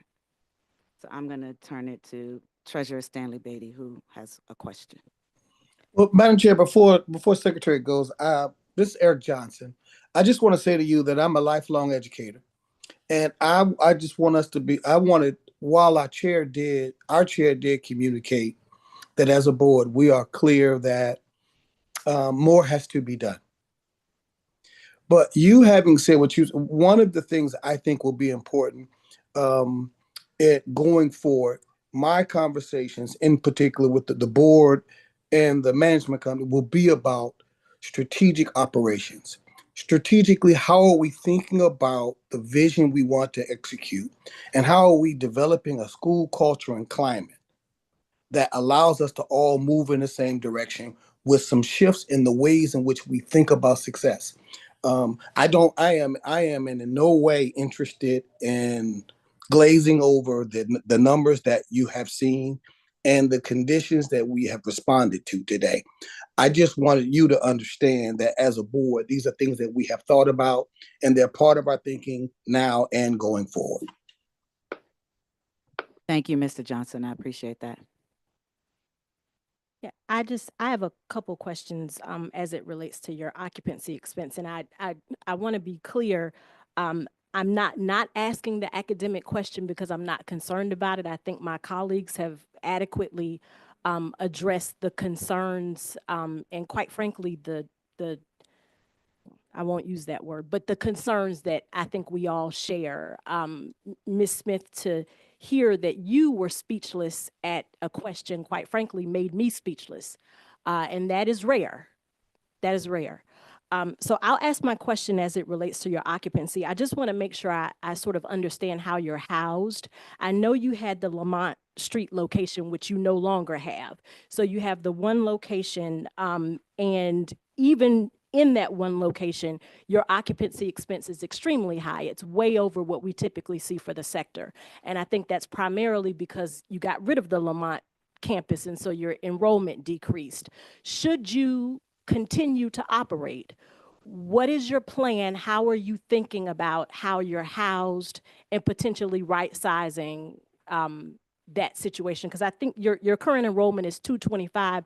How many does your building house now, the facility that you're in? What's your capacity? It's over 400, and I'm typically not at a loss for words, ma'am, but this time I am. No, I heard you. So your existing capacity is 400 and you're at 225. And in terms of your occupancy expense, I, I'm sure it's a burden because your ratio is high. What are you thinking? Tell me what your long-term plan is as it relates to how you're housed. Um, I mean, the rent that we pay is astronomically high. I do admit that. That's something I have inherited. We have tried working with our landlord directly, our sub-landlord. We've worked with lawyers from Venable to see if we can get a more favorable rent agreement, lease agreement, and it has gone literally nowhere. We have been stopped at every turn. We've looked at the bond market, but our enrollment numbers don't really support going out there and getting a loan to buy a school building. I'm also reluctant to buy a school building where the academic growth is not there as well. Um, I have tried everyone I know to have a conversation with to help us reduce this rent, and we've just gotten nowhere. We have not been able to make a change there. And you've gone to it's a lease agreement, right? It is. You have a main landlord, a sub-landlord. They keep pointing fingers at each other. I've gone to top lawyers to help us get out of the agreement. And they're like, the way it was written, it seems very difficult to do so. And, tried to look at other options for us. And, it's just not quite favorable. Yeah. Getting When a you say new agreement. I'm sorry, you said you had a landlord and a sub-landlord. You guys are a subleasee in the space? This Did I is, did I yes, hear you this say this is sublet? also this is so imagine who was our CMO, had the company that also did the lease, who still owns our lease for this campus, and the lease is owned by a landlord that's based in Florida. Okay. Okay, I appreciate that you recognize that obviously your burden is way more than like I said, the sector norm, and quite frankly, I'm sure it's a weight on you. It sounds like it's clear to you. It sounds like you're trying to take steps, or you have taken steps to do something about it. It's concerning. I'll say that your other financial indicators seem to be in line, so that gives me some comfort, but I'm concerned, uh, probably more so about your academics, but also about your ability to sort of right size your occupancy expense. So that's it for me, Chair Wright. Secretary Adamafanian. Uh, Thank you. Um, yeah, I'm concerned as well, but I'm going to move forward. Principal Owens, can you speak to this? Hope Community demonstrated some very concerning out of school suspension rates for students in grades K through 8th during the review period. As we know, it is critically important that young people be present in the classroom for learning to occur. What strategies do you plan to use to reduce OSS rates? And if you can just give a summary of sort of what's been happening and how we Yeah, get to that point. good evening. I'm glad to be able to speak with you this evening. I am 22 months in. Um, so I looked at, when I came to the school, I looked at the suspension rate, and basically I met with the management company as well as President Smith to try to implement some things that would reduce our rate. So basically, we employed um, restorative justice and conscious discipline, and we have our teachers trained up for that. So from when I first got there, we had 41 suspensions, then 34 suspensions, and now we're down to 14. So we decrease it by 50%, and we're consistently sending staff for the training, as well as having contracts with our scholars, make our scholars more responsible and to their behaviors. And we're trying to teach them to be responsible for themselves and be also accountability. So with us working with each other and working with our scholars and working with our parents, we have decreased that suspension rate by 50%.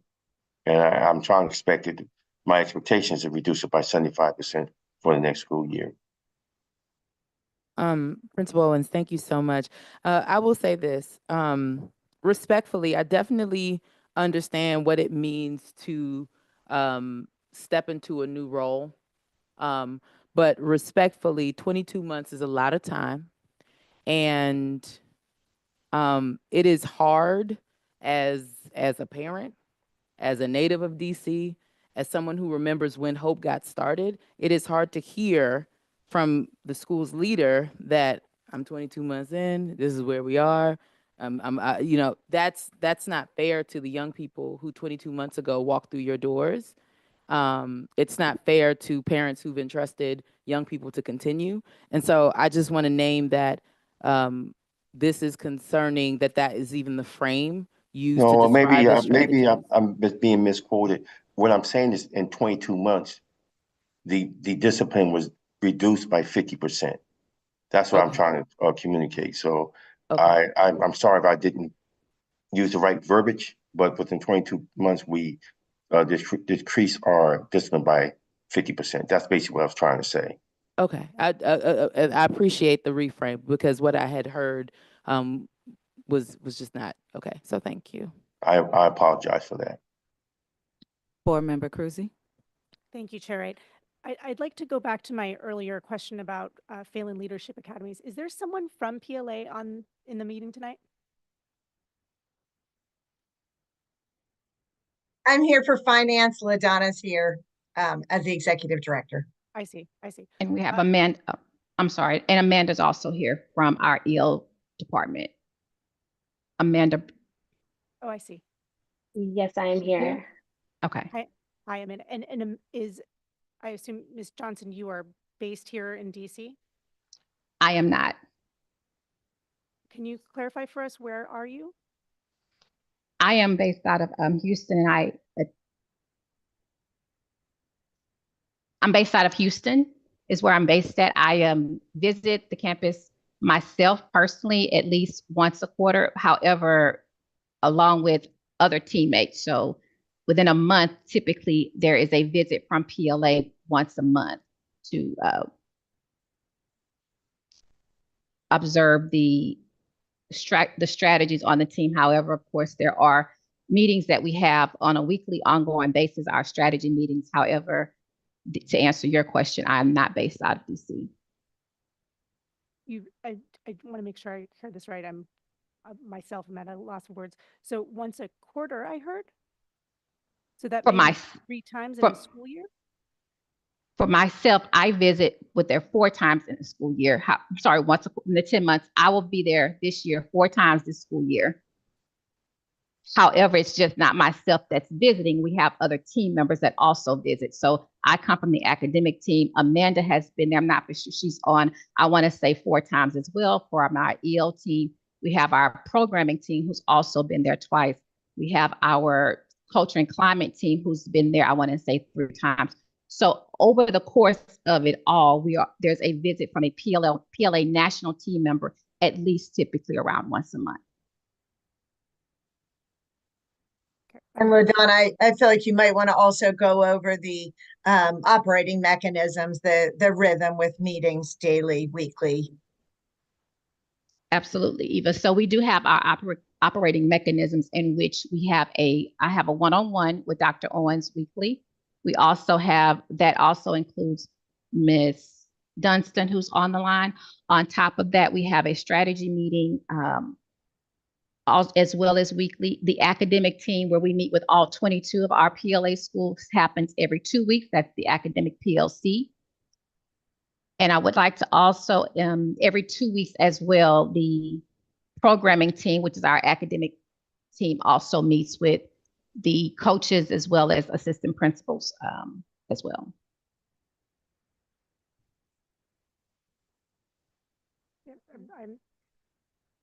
I'm finding myself again at a bit of a loss of words how to operate a school when not being present at the school. Is this, I think my next question is for President Smith. Should this board vote to continue, is your board obligated to continue with this CMO if you feel dissatisfied with the services you're being provided to be able to meet the needs of your students that we have the privilege to serve? We're not obligated to stay. I mean, one of the things that we've discussed as a board is what would be our next option, to be quite honest. I mean, the CMO model isn't quite favorable because it hasn't been successful for us, for this school. And we have discussed what it would look like, a school ed without a CMO. Yeah, but we're not, I mean, we are in a year 4 of a 5-year contract, so that's something to also consider as well. But, you know, a good attorney can get us out of that. But we have talked about it. And I think, go ahead, LaDonna, go ahead. I was just going to add that this is the first year that there's been someone who's not from DC that's there. Prior to that, we did have, but it was at the board and the principal's request, due to other reasons, not to have that position on site as a daily or an ongoing position. And I would just add to that also that there are many pieces that happen continuously in the background, right? We have the human resources, compliance, special needs support, recruiting, so finding those staff, onboarding, background checks, all of those pieces. So those are basically connected with the school every day. Just to share that also. Board Member Davis. So I just have a follow-up question, Ms. Johnson. So when you spoke about proficiency, those assessments, are they CAPE aligned? What are they aligned to? So the Eureka Math, it's the curriculum is Eureka Math, and Eureka Math is one of the approved designated curriculums for math, as well as the HMH curriculum for ELA. Reading is what we use for ELA. So the curriculum, it's the unit test as far as the common formative CFAs that we're having that are aligned to the approved curriculum that is approved through and of course. So and I don't want to get too wonky with my language, but with each assessment, certainly you're measuring different standards, correct? So absolutely. You know, students may be proficient on some standards and, you know, they may not do well on other standards. That doesn't necessarily mean that that's going to translate into proficiency on the CAPE at the end of the year. You're just measuring certain standards, correct? That is correct. We are measuring the standards that we're teaching. Okay. During that course of time. Yeah, and I have one question. So, Ms. Smith, you mentioned Saturday Academy. When did that actually start? When did that begin? That started recently. I think we've only had one correct, Dr. Owens, and that was in response to how do we meet the goals for this year? The 15th, this past Saturday, was the first day that we implemented it. If I'm not mistaken, testing begins in less than a month. So you have what, three, four at best more Saturday academies to reach these goals? Is Right. that okay?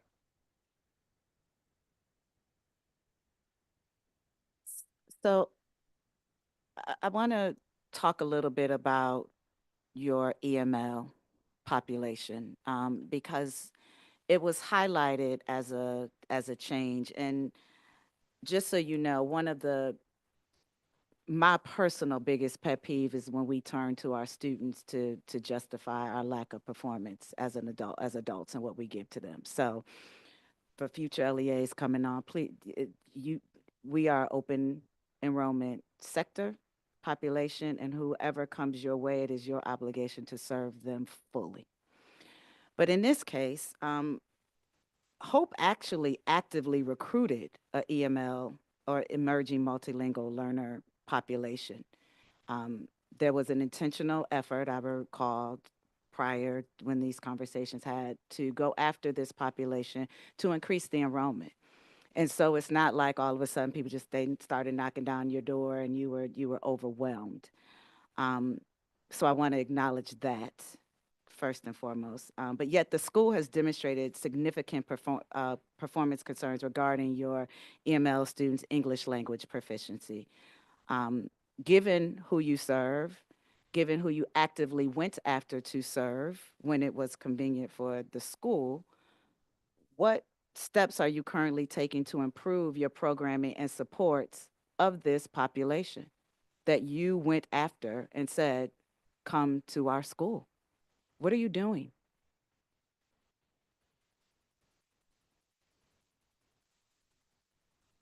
That was a question.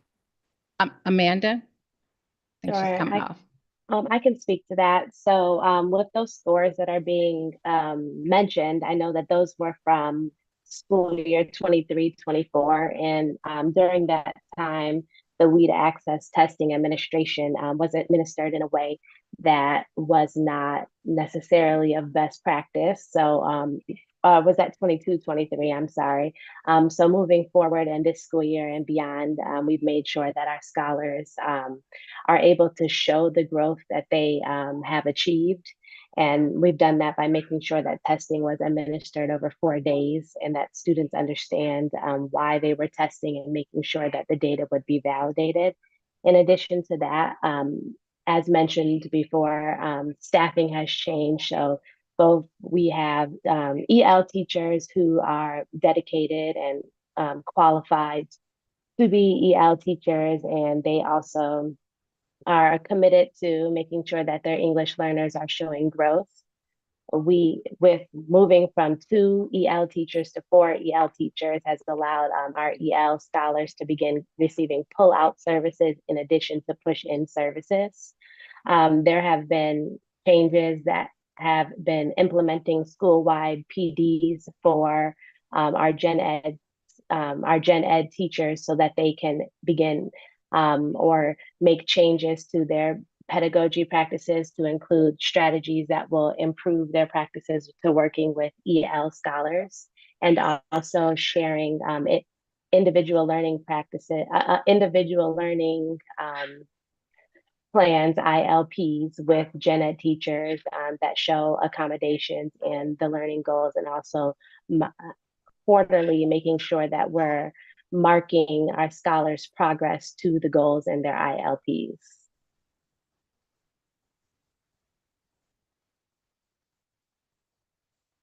Okay.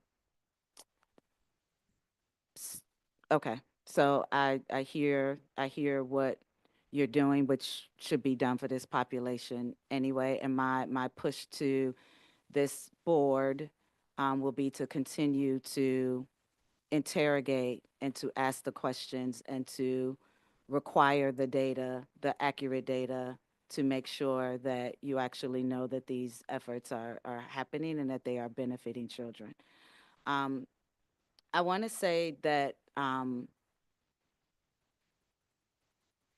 this, one of the things that I want to just underscore again, and I know I said it, but I need to underscore it again here. This sector has been around for 29 years. This is 20 years. And some of the feedback that our staff got initially when we rolled out Aspire was, it's too soon, it's too early, it's too hard, we're not ready. And I just want to say to the public and to all the, this is exactly why Aspire needs to be here, and it needs to be here immediately. Because we need, we were very responsive as an agency and a board to the pandemic and understanding what it meant for schools and the transition and what that would look like.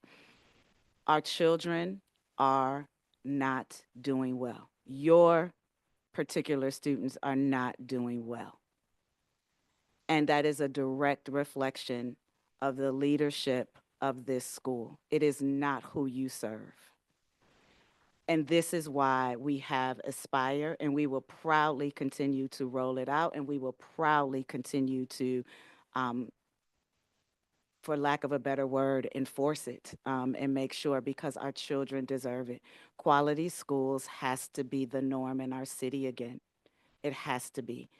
And so I also want to note for the staff, I recognize that, I want to note for the public and for this board that this has not been an easy decision for this agency, for the staff who does this work so hard every single day.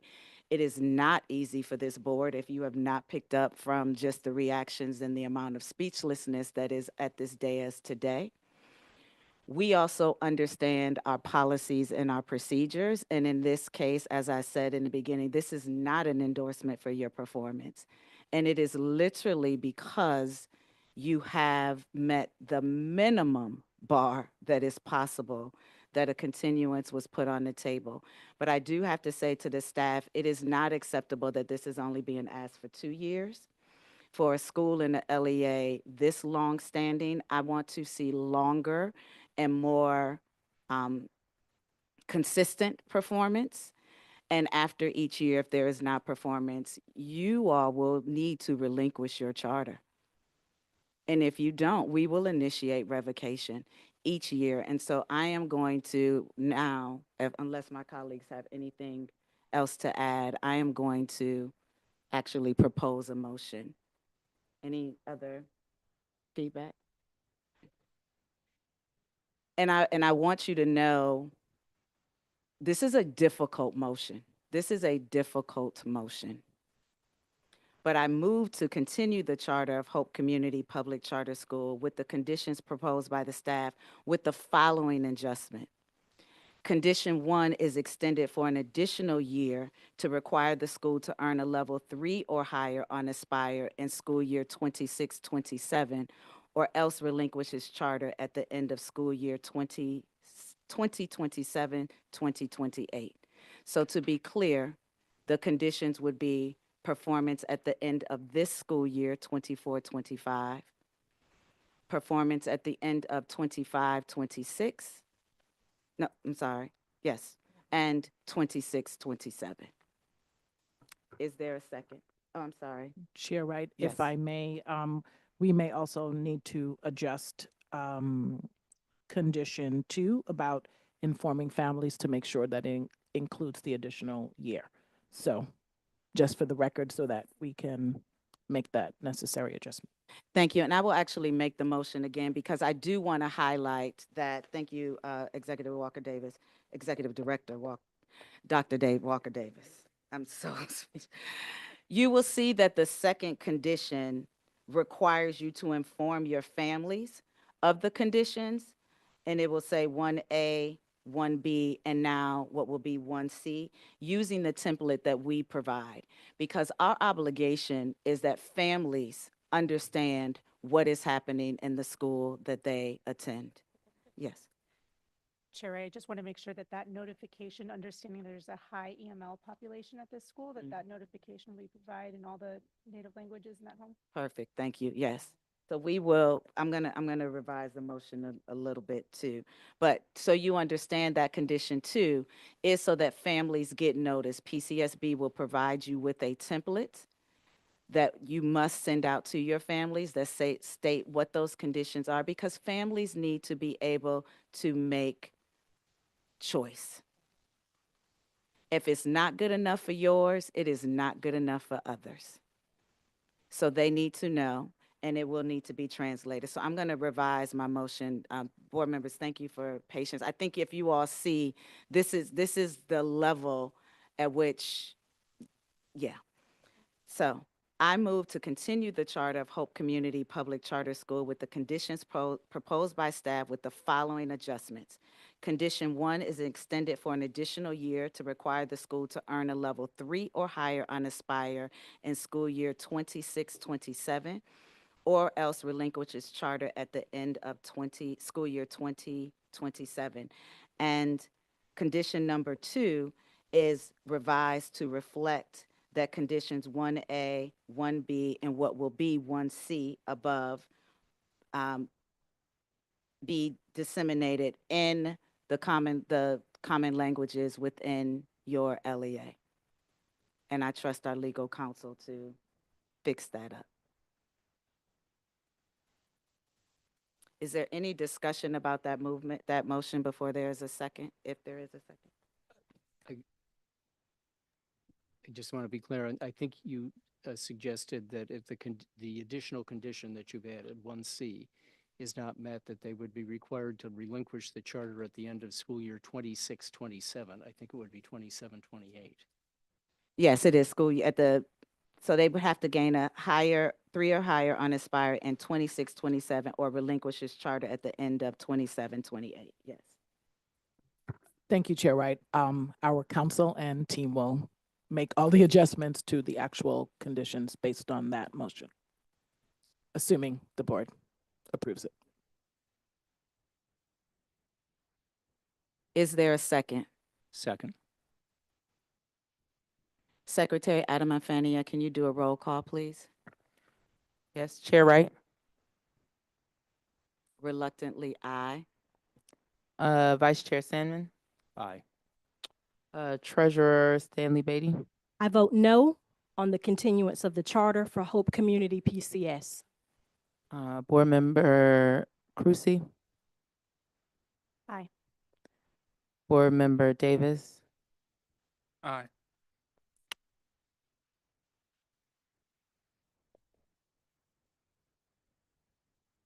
I'm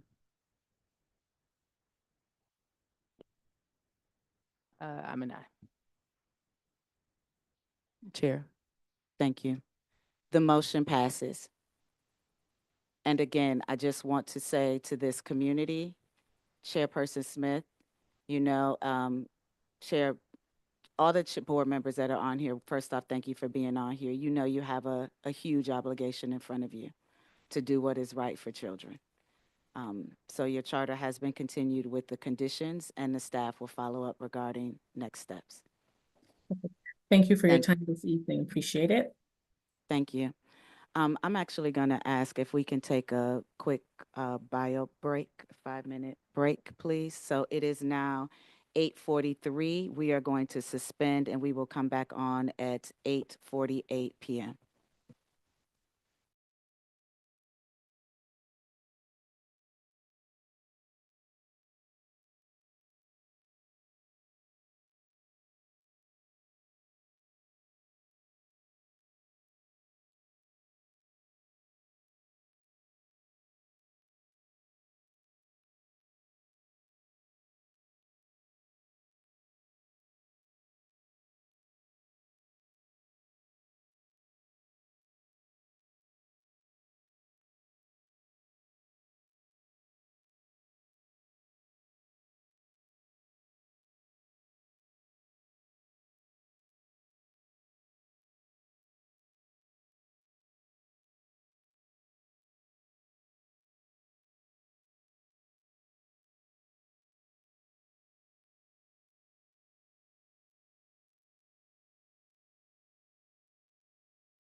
Thank you all for accommodating our break. Finally, this evening, Gina Lucchese, who's the manager of school quality and evaluation, will return to introduce the proposal and recommendation for IDEA PCS. I would like to invite representatives from the school to provide remarks. Calvin Snowden, Board Chair, Chabunda Ninaki, Board Governance Committee Chair, Brian Rahaman, Executive Director, Gretchen Sewell, Principal, Christopher Rux, CTE Director, and Kent Ardent, Senior Financial Advisor. Please accept your request to promote to panelists. Gina, while they're doing that, you may go ahead and begin. Thank you. Thank you, Chair Wright. IDEA Public Charter School is up for its 25-year review. The school educates 350 students in grades 9 through 12 at a single campus located in Ward 7.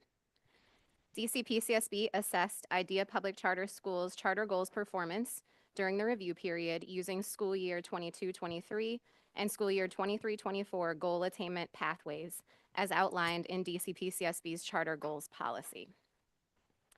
IDEA Public Charter School did not fully meet any goal attainment pathway in school year 22-23 or school year 23-24. In school year 22-23, IDEA Public Charter School did not meet a goal attainment pathway, which means that the school failed to meet applicable performance targets or demonstrate sufficient improvement or progress toward meeting any of the applicable pathways. In school year 23-24, IDEA Public Charter School substantially met the transitional goals pathway, primarily through met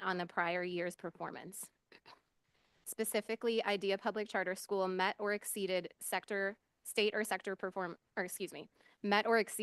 performance in 2 of 13 measures and improved performance in an additional 8 of 13 measures. Excuse me. Separate and apart from the school's goal attainment, in December 2024, the Office for the State Superintendent of Education identified IDEA Public Charter School as a comprehensive support and improvement graduation school. This designation applies to schools with 4- and 5-year adjusted cohort graduation rates below 67%. DCPCSB staff determined the school has not committed a material violation of law or of its charter. However, DCPCSB staff identified significant concerns related to IDEA Public Charter Schools' compliance with special education law. Pursuant to the Individuals with Disabilities Education Act, schools are required to reevaluate each student with disability at least once every 3 years. Reevaluation determines whether the student continues to qualify for special education services and whether service adjustments are needed. In federal fiscal years 2021 and 2022, IDEA Public Charter School exhibited significant noncompliance regarding reevaluation timeliness. DCPCSB staff determined that the school has not engaged in a pattern of non-adherence to generally accepted accounting principles, has not engaged in a pattern of fiscal mismanagement, and is economically viable. Based on these findings, DCPCSB staff recommends the board vote to continue IDEA Public Charter School's charter with 6 conditions. I will summarize them now, and you can read them in their entirety in the review report and accompanying proposal. First, IDEA Public Charter School and DCPCSB must execute a charter agreement amendment that commits the school to the following. A, IDEA Public Charter School must fully or substantially meet a charter goals policy pathway in this school year 24-25. If the school neither fully nor substantially meets a charter goals policy pathway in school year 24-25, then IDEA Public Charter School agrees to relinquish its charter effective at the end of school year 25-26. B, provided IDEA Public Charter School meets the above expectations for school year 24-25, then IDEA Public Charter School must fully meet a charter goals policy pathway in school year 25-26. If IDEA Public Charter School does not fully meet a charter goals policy pathway in school year 25-26, then the school agrees to relinquish its charter, effective at the end of school year 26-27. C, provided IDEA Public Charter School meets the above expectations for school year 25-26, then IDEA Public Charter School must earn a level 3 or higher on the Aspire High School framework in school year 26-27. If Idea Public Charter School does not earn a level 3 or higher in school year 26-27, then the school agrees to relinquish its charter effective at the end of school year 27-28. The second condition requires the school to inform its families of conditions 1A through 1C, ensuring families' awareness of the potential for school closure if Idea Public Charter School does not meet the academic expectations. The third condition is that the school must implement its OSSI required and DCPCSB approved school improvement plan and report on its progress fulfilling the plan in its annual reports. If Idea Public Charter School does not demonstrate progress fulfilling its school improvement plan, DCPCSB may conduct an out-of-cycle charter review. The fourth condition is focused on the school's career and technical education, or CTE program.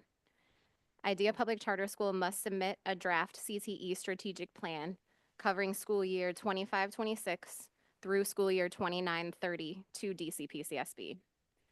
The plan must report on the school's progress fulfilling its CTE strategic plan for school year 2019-20 through 23-24. The plan must also set specific targeted year-over-year student certification outcomes. Idea Public Charter School must report on its progress fulfilling the CTE strategic plan in its annual reports. If the school does not demonstrate progress fulfilling its CTE strategic plan, DCPCSB may conduct an out-of-cycle charter review.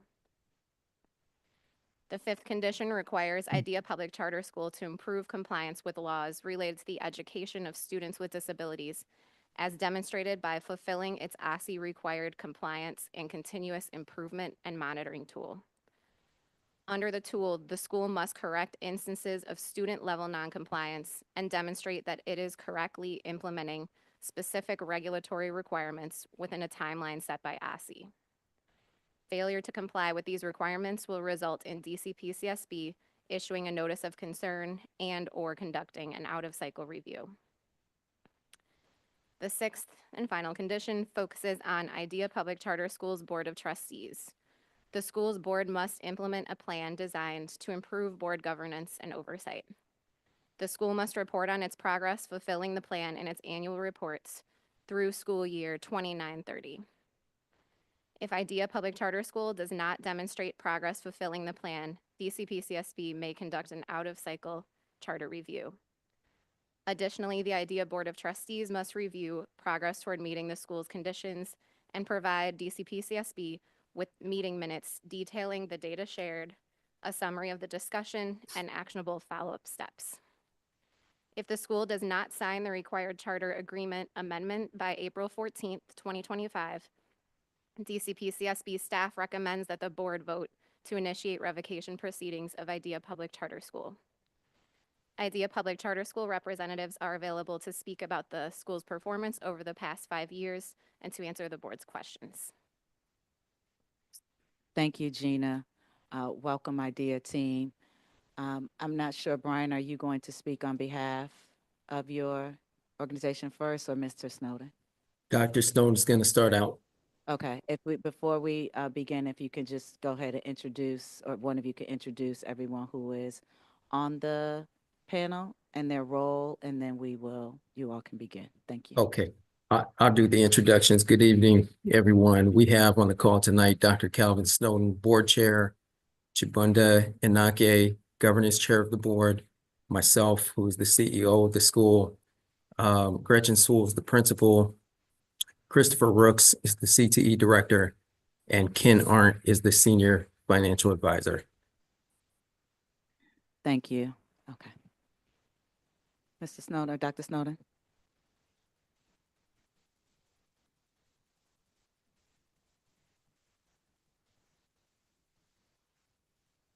Thank you, Chairman Wright and board members, for having us today.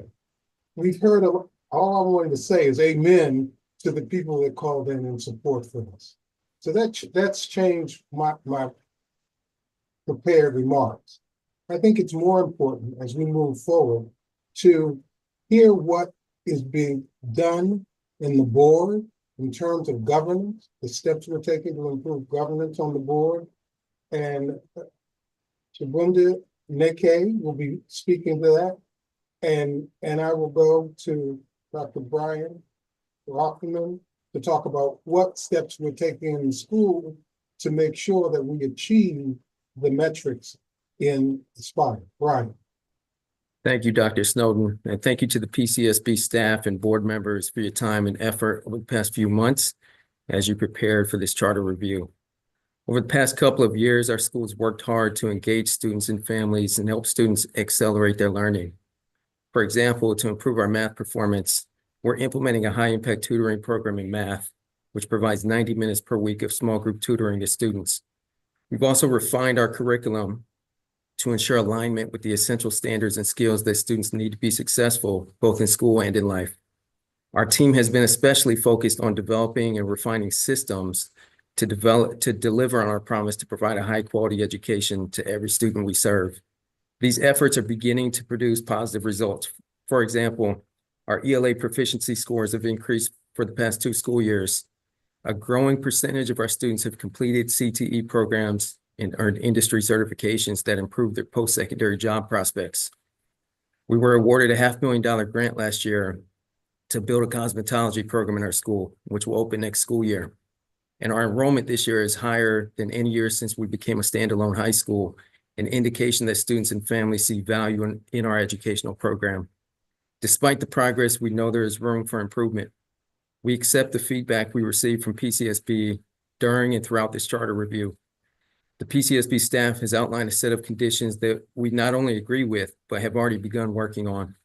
Chibunda Inaki, our board governance chair, will provide a brief overview of some of the changes we've already made, as well as others that are forthcoming. Thank you, Dr. Rahman, and good evening, PCSB board and staff. This year, we initiated significant governance improvements, resulting in a substantial board level state changes. Our 2024 board retreat self-assessment highlighted areas needing improvement. We analyzed protocols and prioritized stronger oversight. We welcomed 4 new board members to our board on March 1st with expertise in community engagement, fundraising, and communications. For 2025, we'll focus on recruiting board members with CTE, data, and academic backgrounds to ensure comprehensive oversight. Beyond personnel, we're improving processes. We've engaged experts for governance training on financial analysis, academic oversight, and CTE monitoring, with ongoing training on charter goals and Aspire. We'll review metrics in every meeting, identify challenges, and support school leaders in continuous improvement. This consistent review and support demonstrates our commitment to accountability. The board recognizes its responsibility to ensure IDEA fulfills its mission and meets not only the ideals and mission of IDEA, but also the standards PCSB has set in place. With rigorous oversight and data-driven decisions, we're confident we'll address all conditions. We welcome your questions. Okay, thank you for being here this evening. I will just start by reminding what I've said from the beginning. Charter sector's only been here for 29 years. IDEA has been here for 25. And we are here with a recommendation for 6 conditions in order for you to continue. This is a high bar, meaning the expectations are high. I want you to be able to hear from other board members and their questions, but I don't want us to take our eye off the longevity that you've had, the opportunities that you have, and to acknowledge the good work that has come out of the school. There have been the public comments that came. I'm equally impressed from those young people and the work that has happened with them and the work that has been done. However, the performance that we have, and we've talked about this, the fits and starts, children deserve it to be more consistent, okay? So I want to start there, but I want to give other board members an opportunity to speak. Board Member Davis. Yes, so good evening. I wanted to start by just acknowledging some of the great work that I saw, I observed when we visited IDEA. It's evident to me that through Ms. Sewell's leadership and that of yours, that you all are working hard to put new systems and structures in place. we had an opportunity to see the ninth grade academy, and it was evident for me that you all are working hard to provide a quality education and get the right people in the right places within the school. That being said, as you acknowledge, there is still more to be done. I think for some of the family members that are listening, um, what these conditions basically mean is that we are saying to IDEA that the good work that you're starting, we have an expectation that it will get better and better and better, right? So it's not like we're saying that we want to just stop or destroy this pillar within the community. What we're saying is that we see what the leadership is attempting to put in place, and we're saying there needs to be a baseline, and you need to lift the level of performance each and every year. Why? Because every child who attends that school deserves it, right? Um, I read each and every comment that was submitted. Um, I enjoy reading the comments from all of the students, but I do want to challenge the students. Everyone who wrote a letter and submitted for us to read, every individual who came on and provided testimony, I want you to commit to making IDEA the best school in your area. And what that means is, it's not just the responsibility of the leadership, it's your responsibility to make the school great, right?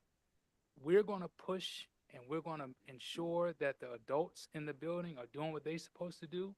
But as young people, you have so much power to influence the change you want to see. And I want to encourage you to commit to being in school every day on time, commit to asking your teachers for more help and support.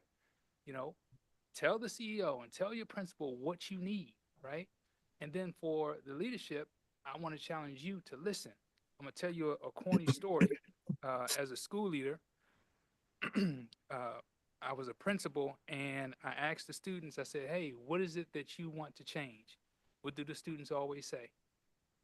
Cafeteria food, right? So what I did was I listened to them, and I didn't really know what to do because I didn't know the procedures about how do I get a new chef, a new cook into the school, whatever. So I talked to my leadership team, and they said, "Well, Davis, this is what you have to do. You have to talk to this person. They'll talk to this person. Maybe you can get somebody." Lo and behold, we found one of the best cooks at the time, and that person decided to come to our school. And his cooking was phenomenal. I ate in the cafeteria every day. It was so good. And guess what happened? The kids started to come to school for breakfast, and they asked for seconds at lunchtime. Why? Because I listened to the students, right? So what I'm saying is, for the young people who attend the school, once you commit and make your concerns known, the leadership team can then begin to work to bring what you need, right? And it's evident from I'm slipping on his name, but the gentleman who started the computer science program, right? And all of the individuals who called in, right?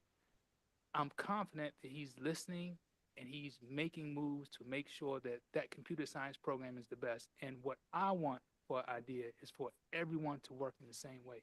And if we do, IDEA will become the school that we hope it to be.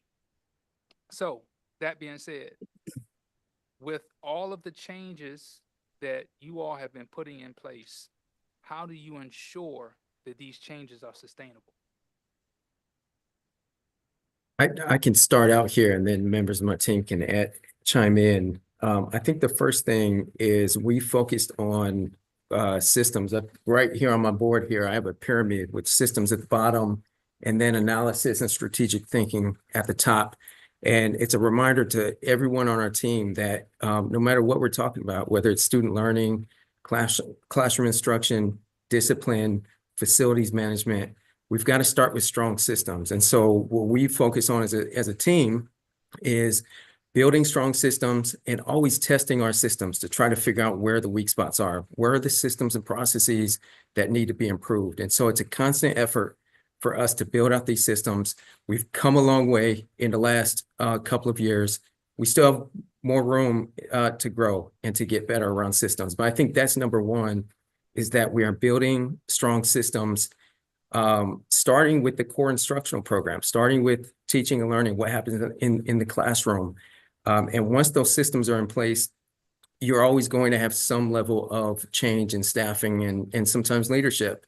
But if you have strong systems in place and you have you've built a culture at the school around implementing those systems effectively and a culture around constant analysis and systems improvement, I think then you can sustain some of the changes and improvements that we've seen.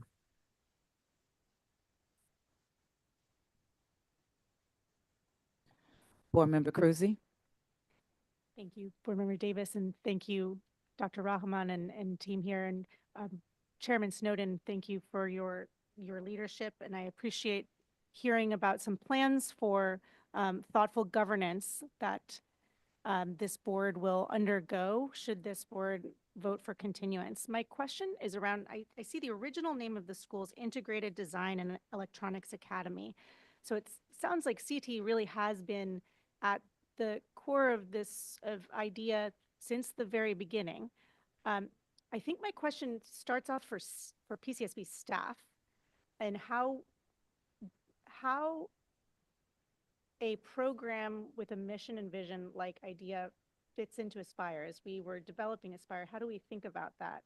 And I have a follow-up question for the board after that.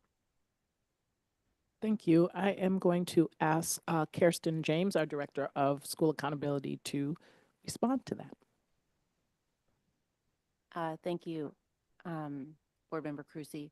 So Aspire has, for the high school framework, has two measures that would capture a CTE program. So one is the advanced coursework measure, which for any student that takes an AP exam, an IB exam, passes a dual enrollment course, or passes a CTE certification exam, they will be counted in that measure. What I will say is there are not specifics around what those exams or measure or certifications are. So we don't know from the measure output, we don't know which AP exams, we don't know which dual enrollment courses, and we don't know which CTE certifications. We don't have those specifics. But we do capture whether or not these students are passing these advanced coursework or achieving advanced coursework performance. The other measure is a participation bonus measure. So for any student that is at the school, not in 12th grade, if they attempt an AP exam, a dual enrollment course, an IB exam, or a CTE certification exam, high schools can get up to 2 points, bonus points for basically access to opportunities for students that are under 12th grade having exposure to these advanced coursework options. But again, we don't have the specifics of which exams or which certifications. And so thank you for that, Kirsten. So does that mean that the LEA designates, they get to choose what to apply towards that advanced coursework or participation measure? All of them apply. So it's a roll-up. So it's actually, if your school offers AP exams, dual enrollment, and CTE, all three of those are captured in the measure, and we don't have, it's not like weighted for which ones are included. It's everybody, did you take the test? Did you pass it? Period. And is the predecessor to Aspire, PMF, how did that capture the diversity of programs differently? So the difference in how the measure is calculated now is that in PMF, the denominator was 12th graders. So kind of the assertion was that at 12th grade, you are eligible for this advanced coursework. And so that was the denominator that we worked with. And then the numerator was any student who took an exam, APIB dual enrollment course or CTE certification exam, was in the numerator. So it was kind of an upside down measure is what I call it, because your numerator can outweigh your denominator because you're including more students. You can include more students than exist in your denominator. So the denominator again is only 12th grade, and then anyone in the school could be in your numerator too. So, some schools could, technically speaking, in calculation, could have like 300%, right? Because 3 times the amount of 12th graders were taking exams and passing them. So that's how, but again, with that measure, it was not specific to, or did not give specifics around which AP exams, which dual enrollment courses, or which CTE certifications were being offered at the school or being achieved at the school. Thank you for this recap of what this board voted to support a number of months ago. And as I understand it, Aspire both then raises the bar on academics while also allowing for reflection of the unique diversity of a school's program. And am I right that an LEA, and this is where the question will go back to the board, has the opportunity to individually or to negotiate a mission-related goal in addition to this? Right. So for schools for all schools, they will negotiate school-specific measures. So they can be unique measures that are mission-specific for the school. They all should be aligned to the mission, but for a general college preparatory school, it might be that their mission is aligned with college and career acceptance, and so they reallocate from an Aspire measure that already exists. And then, there might be a school that has a CTE program that pulls out a specific component of their CTE program that they want to measure, and they could do that. That is how mission-specific performance shows up in the Aspire system. Otherwise, a school would elect to negotiate their own goals. I also want to clarify, with respect to the data that we have around advanced coursework, we have the underlying data to be able to know what's offered at the school. We just don't report it in that way. If I might, Board Member Cruzy, what Ms. James just explained is where the CTE credits, if you will, show up in our Aspire, but I want to underline that IDEA is currently under our high school framework, and so all of their programming, including the CTE programming, is moving the school toward outcomes across the entire Aspire framework, and good CTE programming will be aligned to strong academic outcomes. And so it is not a separate CTE framework, if you will, but there are measures both baked into Aspire as well as when the school does choose its school-specific measures that could highlight specifically the programming that they are doing around CTE. That's helpful. Thank you. Thank you, Kirsten. I want to ask the IDEA board, are you familiar with these changes that are happening? Are you familiar with the ways in which IDEA needs to show up should this board approve these continuance with these conditions? And are you familiar with how it would apply in the Aspire framework? Yes, I am familiar with the framework. And one of the steps that we're going to take in board governance is we're going to work with the charter school board and the staff to help us educate our board on the Aspire framework. So we're going to be intentional about how we become familiar, that the new board that we're bringing on are familiar with the metrics that we're going to be held to.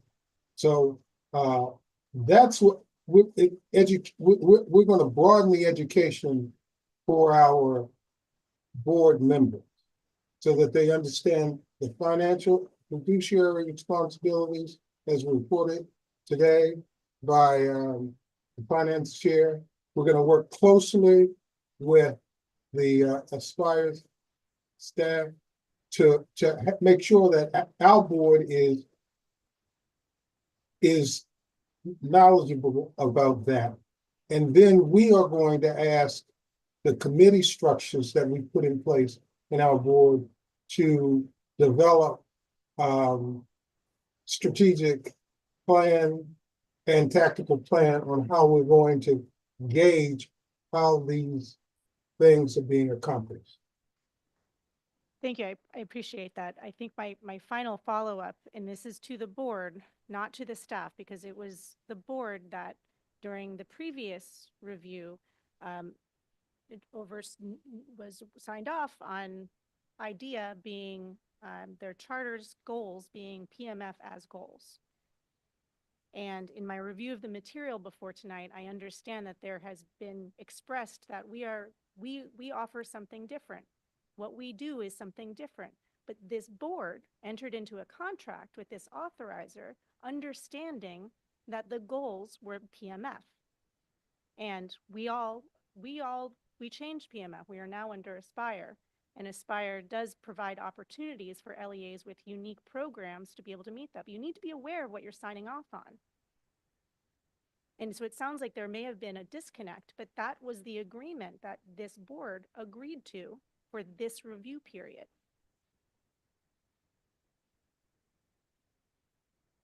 I think I'm done. Thank you. So I want to dig in on a couple of things with you all. So first, I want to talk about the CTE program. So you all tout yourself as a CTE school and the work that's happening there, but the quality and breadth of the offerings and the outcome have not been consistently high over the school's history. So one, I don't want you to, I think I understand what it is that you offer, but I do want you to describe how you plan to improve the CTE programming and outcomes while also improving your ELA and math outcomes more broadly. So that's my first question. And Mr. Rooks, feel free to take that one. Board Chair, I sincerely appreciate that question.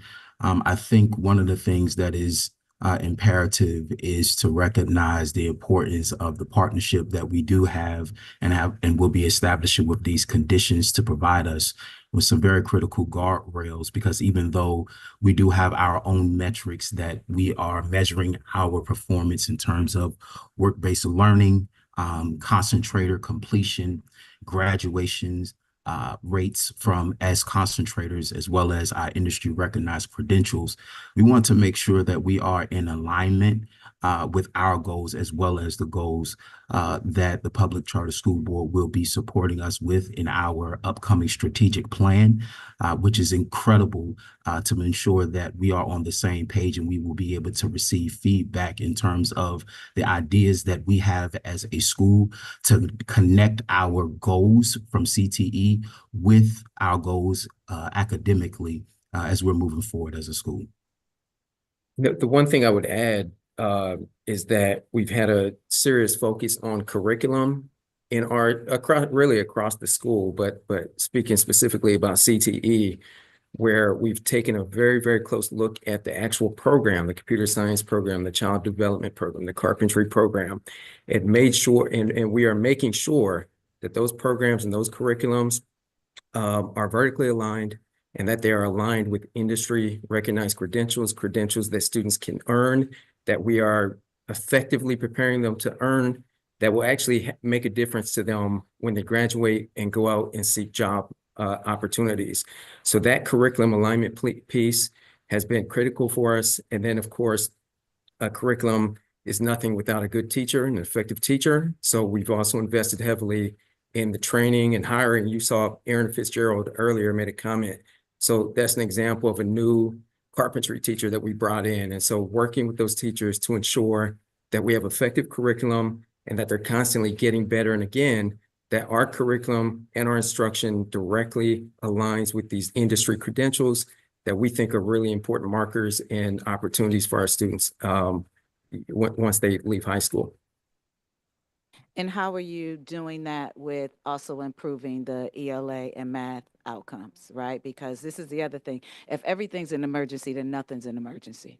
So how are you balancing that internally, staff-wise, et cetera? Dr. Sewell?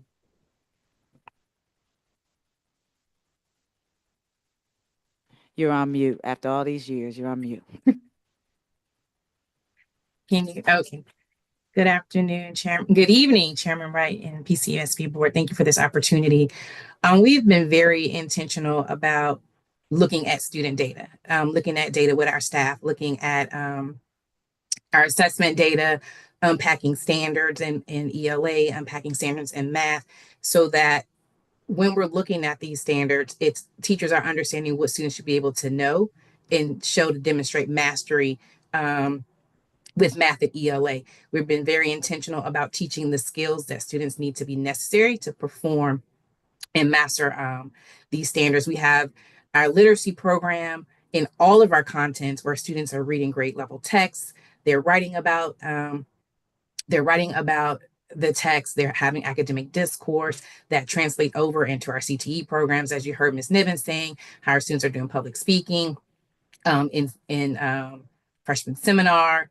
So we're just being very intentional in math about our HIT program, that are working with our students are working in small groups, that we partnered with Study Smart Tutoring.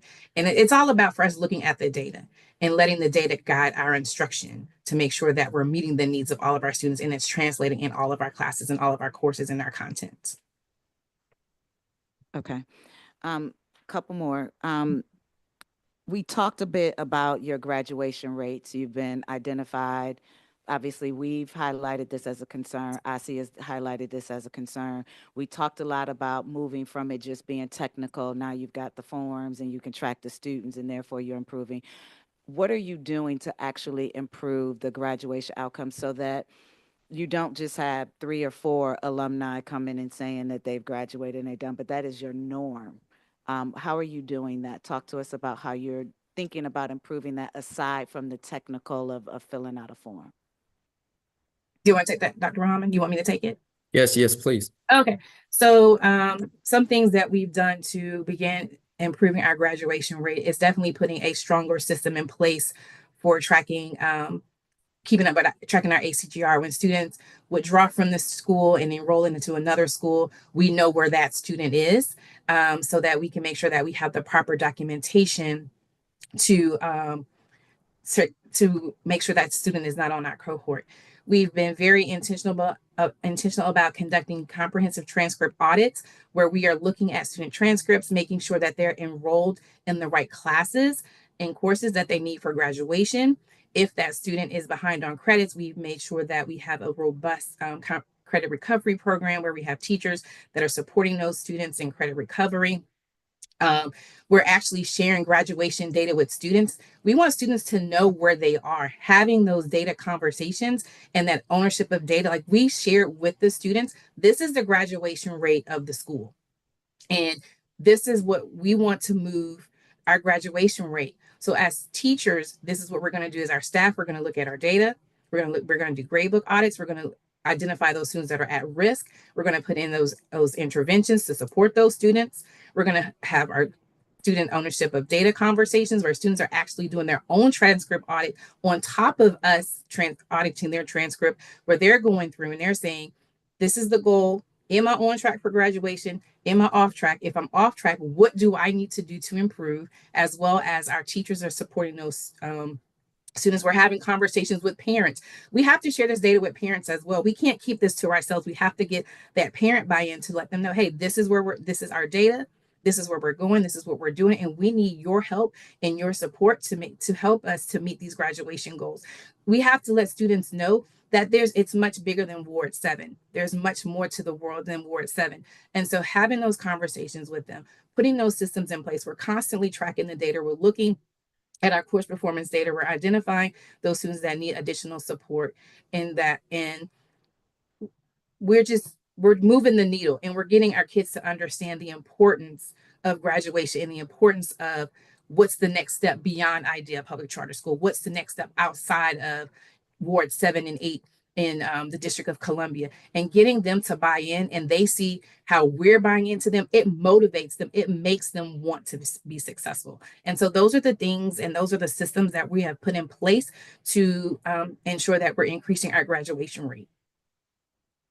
Okay, so yeah, I'm glad to hear about the student motivation, and I want to make sure that there's adult motivation, that you Yes. understand your responsibility in Oh, this. yes, ma'am. One thing that you said, Chairman Wright, and I can say we believe at IDEA, how you always said, build a school that you would want your child to go to. That's the school that we're building for our children.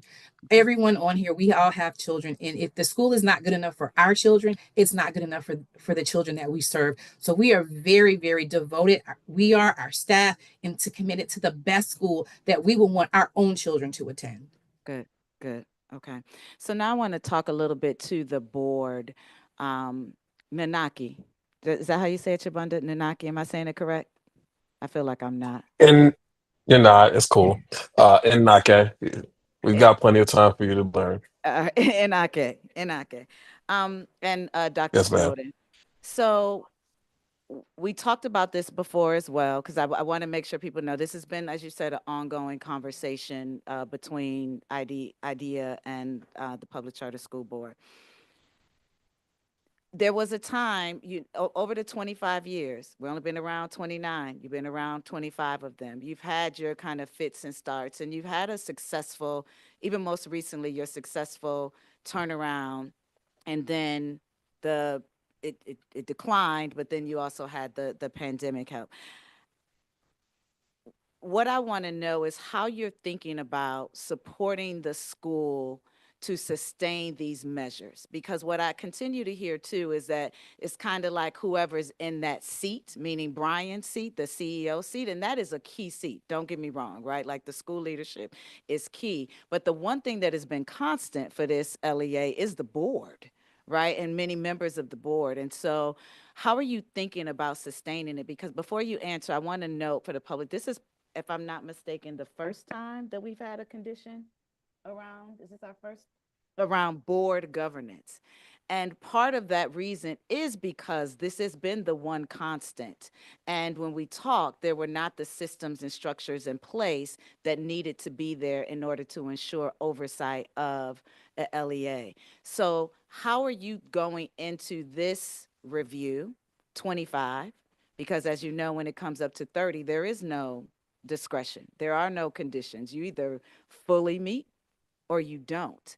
And so how are you thinking from a governance standpoint about being that stabilizing factor and ensuring that this turnaround that is happening now, these efforts that are happening now are sustained long term?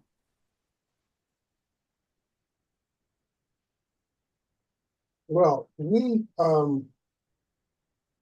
I think we're laying out now, and we'll share it with the charter school board, a strategy to ingrain in our boards knowledge and to be actively involved in asking the appropriate questions at their various committee meetings. We spent some time in our last offsite in changing addressing that issue for the board members.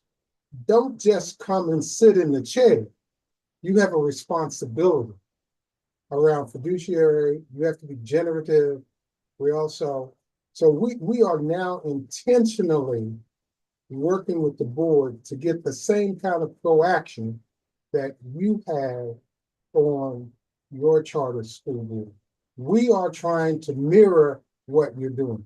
We had done it in the past, but we've had board members over the last year or so. We've had board members leave, and we have, in fact, the vice chair who would be the next chair is now at KIP, New York, where she's the chief people officer there. She would have carried these programs forward. That's what I'm saying. We're going to be intentional, and Shabunda is going to lead that effort because he is in the chair of the governance committee. Chabunda, did you want to add on anything about how you're thinking about particularly meeting this condition and responding to governance Yes. side? Um, so we kind of said it earlier, but making sure that we're bringing the right people on the bus. And so as we're thinking about the way the bus is set up on the school side, we've got Dr. Muhammad and Dr. Sewell who are driving the bus and leading the instruction piece. And we think that on the culture and stability standpoint, we've got the right leaders in place on that side. And so now we're trying to think through the processes and what we need to do to stabilize things on the board side.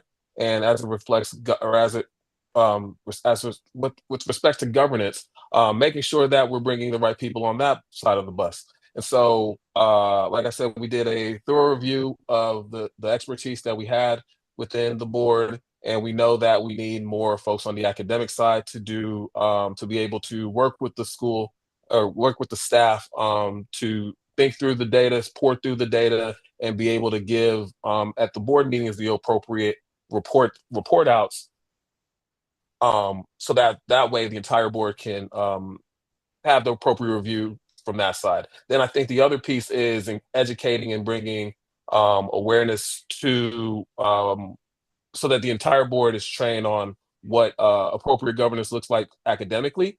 And I think I heard it earlier, just making sure we're codifying processes as well. And so if you're bringing somebody from a real estate background, they might not be familiar with the Aspire framework, but making sure that the entire board is trained on what the Aspire framework looks like, trained on what these conditions are, and making sure that they understand exactly what success looks like for the folks who are doing the instruction side of the school. As Okay. well as letting them know what they need to do as a board member. That's clear. Okay, thank you. Board Member Davis? So I have some couple of tough questions. Can you talk to me a little bit about truancy? Like, what's your truancy rate? What's your plan for truancy? When we visited, there were quite a few students that were not there. Students kind of trickling in throughout the day. Can you just talk to us about your truancy strategy? Dr. Sewell, you want to take that one? I'm sorry, Davis. I couldn't hear, I could barely hear you. Say, can you talk to us about your truancy strategy? Students who are either not coming to school or coming late every day. Yes, so we have our MTSS team that we meet every week, and we are identifying those students that are truant. And we put together a plan where we're calling their families, we're helping families to understand what's the difference between chronic absenteeism and what's the meaning of truancy. And knowing that if your student is truant, they must bring a note to school. You must have an excused absence. So educating families on what an excused absent is. We're looking at the data. We're doing home visits. We have a system in place where we are at 3, 5, 8. We're sending notes home. We're having I'm sorry, let me slow down. We're having conferences, interventions, student interventions with families. We have our attendance champions where we have every teacher in the building. They have identified a student that has chronic absenteeism that they're working with, and we put measurable goals in place. We start slow. Hey, 80% this week. We want you to come to school 80% this week. And the student comes, hey, there's an incentive. We have, like I said, we have incentives, ice cream social. On Fridays, we have donuts. The first 100 students to come to school on time, you have breakfast. So we're trying to educate students to help them understand the importance of coming to school. And then when we spoke with students and asked them, what's a reason that may hinder you from coming to school? Some of them, there's factors out, transportation. So we made sure that we had the bus route. So students know you can catch the IDEA shuttle. There's some with family issues. So we try to eliminate any barriers that we can to support the students in getting to school on time. And bringing down the chronic absenteeism, but it's all been about educating our parents and our students and putting those systems in place where we have teachers that are supporting those kids and coming to school and motivating them to come to school. Right. Because one of the concerns I have has to do with if a student misses, 40 days of school, 20 days of school, then that child is not able to actually graduate on time, right? So if we don't address the truancy, chronic absenteeism, then we're kind of shooting ourselves in the foot, right? And that has to be like a very big part of, the strategy, which kind of brings me back to what Chair Wright was saying is like, you have so many things that you're trying to work on and trying to improve. How do you know which to prioritize, right?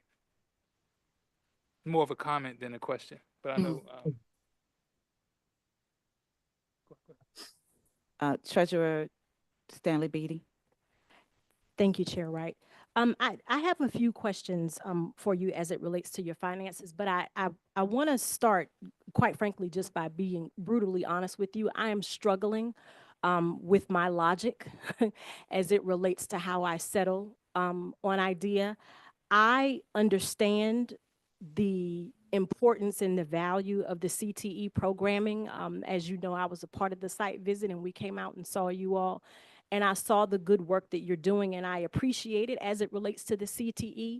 And as Board Member Cruzy said, you all have always offered CTE. That's sort of been the backbone of who you are. My struggle, and I'll be honest with you, is tonight is the first time that I've heard you really talk about your plan to align your core academics, right? Your core, your ELA and your math, truly aligning that with CTE such that the CTE strengthens your core academics. Tonight is the first time that I've heard you actually talk about that in terms of a strategy. And I really need to hear more about that, not the governance piece, not the data piece, and not even graduation rates as it relates to how you track them. I am asking you to talk to me about how you are going to improve your core academics, right? Because you all are not just a CTE school. You are not a vocational school. You are a traditional high school. And as such, you are held to certain standards. And based on the record that I have in front of me, unless I have the wrong information, for the entirety of your existence, you've only fully met your charter school goals or the goals under which you are chartered one time in your entire existence. And you've always been a CTE, you've always had CTE. So I really need to hear from you how you are going to strengthen your core academics. And then I'll get to the finance. Dr. Sewell, you can take that. And I think Mr. Rooks, there was part of that question I think had to do with CTE and what role CTE plays in strengthening the core academics. And so, Mr. Rooks, you can feel free to speak to that as well. If that's Dr. how you're Sewell, going to do it, yes, if that's how you're going to do it. can I jump in just to before I tap Dr. Sewell? I want to first thank her for her remarks because she really did outline some of the efforts that we've been making so far with our department meetings and our professional development, that CTE is in every single department meeting with our academic teammates. And so one of the things that has been a strength for us in terms of how we're aligning programming is ensuring that our CTE teachers are also unpacking standards. They are also held to the same accountability in terms of ensuring that students are reading every single day and writing every single day to strengthen their ELA skill sets, to prepare them for the work ahead, that those soft skills that will be necessary, as well as those technical skills where they need to be able to read and, of course, read the tape measure as well in our carpentry program. So I just wanted to highlight that that's just some of the work that we're doing right now. And we're going to continue to merge our efforts in terms of our curriculum design, as Dr. Rahman talked about earlier, that as we are looking at our program models, are they aligned with the sub skills that are in academics to ensure that our programming is aligned with what's happening and the goals that we're setting in academics, that they're not separate. And if I could just build on that point quickly, because we've mentioned curriculum development a couple of times because it's such an important thing for us. It was last year, but especially this year, We've had a really intense focus on it. And so there are really two levels of curriculum development. One of them is at the course level, ensuring that in ELA and in math and in carpentry and all the other subject areas, you have a strong curriculum that's high quality, that's been vetted, that's fully aligned vertically, and as I said, aligned with post-secondary credentials and other goals that we have for students. But there's another level of development, and that is what we like to say is getting on the balcony and looking across the curriculum and saying, if I'm a ninth grader here, what is my experience going throughout the day? How is this curriculum? How are the different content areas connected to each other?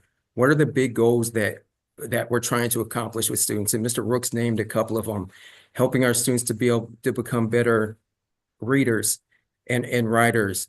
And there's a whole nother set of skills about problem solving and working with other people, critical thinking, and all of these skills that we all use on a day-to-day basis, where we are trying to integrate those skills that we think are the essential foundational skills across the entire curriculum. So it doesn't matter if it's PE or carpentry or English, because the skills that our students need are the same. They need to be able to read and write well. They need to be able to speak and think clearly and reason and logic and use critical thinking skills and communicate well with other people and work with other people and solve problems and be resourceful. So we're trying to integrate, incorporate all of these important essential skills really across the entire curriculum. And I will say that we've done a decent job so far. There's more work to do around that in terms of getting to the place where our core program is this fully coherent instructional program where students,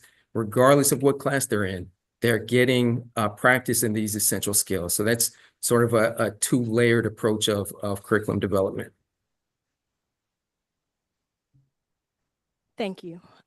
Thank you for that. That helps. That helps, and I appreciate it. I have a few questions for you on your finances. I want to talk about your occupancy expense. There's note in our report about a sublease as it relates to your occupancy expense. Is that the child care facility that was okay? All right, so that explains that. And then in terms of this question is actually for staff. In terms of the ratio that we've cited in the report, that they're at 123% in terms of their ratio, and it says even with the sublease, I just want a point of communication, or excuse me, a point of clarification. Is the 123 net of the sublease, or does the 123 include the sublease? Thanks for your question, Treasurer. It is net of the rental income. So the audited financials include the income from the sublease. So then the 123 ratio, which is high compared to the sector, that includes the rental income. It's actually about par with the sector. Okay. If you'll see in the report, which I know that the charts are complex, the median for the sector is the 123, and the audited right there. Yeah, so it's the audited financials have them at 124. So okay, but around the median. And so to be clear, so I make sure I caught your answer. So the 123 includes the rental income. Correct. So essentially that's the best possible metric, because it takes into account the rental income that they're also getting, and they're still right at the median. That's exactly correct. Okay. All right. Good enough. That was my question there. And then I want to talk about, I understand in fiscal year 2023, and this is for the LEA, there have been some ebbs and flows with your liquidity. Some of that is to be expected. Some of that I understand, but some of it too is related directly to your budgeting and your occupancy and sort of how you're right sizing enrollment with your budgeting. So can you talk to me just about how you think about your budget and how you are making sure that you're managing enrollment with your budget so that you're always right sizing? Because you, like I said, to a certain extent, there are going to be fluctuations in your cash on hand. There's going to be fluctuations with your liquidity, but they shouldn't be wild fluctuations. And to the extent that they are, you really have to make tough decisions about right sizing your budget. So talk to me about how you think about that. Ken, you want to take this? Absolutely. And thank you very much for the question. It actually is probably in some ways, from a fiscal management standpoint, the most important question to go forward with. What we are doing now and what we've done for the last 2 years, well, actually last year, is we are doing multiple budgets. And by multiple budgets, I mean we are taking a look at different enrollment levels and then basically budgeting from those. We wind up picking what we think is the most reasonable enrollment number based upon what we believe we're going to get. But for those worst case scenarios, the expenses that would need to be eliminated are already identified. So therefore, if you do not hit your target when you get your audited final number in October, there is a plan in place on how to reduce expenses as much as possible. Now, as you're fully aware of, that's still a little difficult. If you hire somebody, you're not just going to release them, but there are target staffing levels, there are target expense levels for all the different things, depending on what the enrollment is. So those plans are already thought out. So you're not making those decisions in a crisis. You actually have a plan in place to be able to put them going forward. And on the flip side, there's actually budgets for the good side of enrollment, so that if we do wind up getting higher, there are funds that are allocated to do other priorities that maybe weren't on the original budget. Thank you for that. And just for clarification, I don't have my glasses on. Ken, are you on the finance side? Are you the CFO, or what's your title? I am actually a financial consultant for them. Okay. I have been a CFO for many years in the insurance side, and just for background, I spent some time in a previous charter school as their CFO managing director. Okay. All right. And so then the idea is going forward, you're running multiple budgets, and I appreciate that. But the more important part of this conversation for me is that when you need to right size, you're able to do that. You have the data, you can pivot when you need to pivot, so that you're being realistic about what you're budgeting as it relates to your enrollment. I think I hear you saying that, and I want to confirm that is absolutely. I mean, there are literally line items that are identified that says, okay, and I'll just give you an example so you know. We budgeted for 350, but we did a budget at 325. If we came in at 325, there are line items that are tagged to not be expensed going forward. So you've got to do that, basically recognizing you're not going to have that full number till October, so you don't get a full year of it, but there's a whole plan in place to address those issues. And actually that's shared with the finance committee and the board too, so they kind of know the direction the school's going to go in case that does occur. And the other thing I would add is that we are tracking our enrollment application numbers. So we watch those numbers very, very closely. We're talking about it multiple times per week, so that we have a good way of predicting what those enrollment numbers will look like, to know if we need to make an adjustment somewhere. Yeah. Okay. And some of this was not in place previously, which has caused some of the problems you've seen. That's what I wanted to get to. It sounds like you all are being thoughtful about it now, and I want to be clear. In terms of you being able to pivot from the budget, I want to make sure that that's not just an administrative thing, that you're not just changing budgets because of enrollment, but in the event that you need to do true cost cutting, you're nimble enough and communicative enough amongst your staff to actually make those types of changes. That's what I'm getting at. I understood. And actually, I'm trying to show Brian that my experience previously, I hate to say it, was acquisitions and staff reduction forces in one of my previous jobs. So yes, I understand. So you get it. All right. Oh, absolutely. Okay. All right. Then I just have one last question. So as it relates to your audits, if I remember correctly, there's been either inaccurate reporting where you've had to restate your audits. It looks like it happened maybe in 2024 and then in 2021. And the impetus of this restatement seems to be operationally how you're moving around what's called or what's being labeled here as a blocked account, where you're moving money from a blocked account, or you're not moving it when you're supposed to move it. Talk to me about what this blocked account is. Is this a control account? Is this a sweep account? What is it? Well, technically it's an escrow account. And so the money goes into the bank as an escrow account, and then the bank is required to keep a small amount in there that basically covers the next quarter's worth of principal and interest payment and transfer everything out. What happened in June, that the bank didn't do that.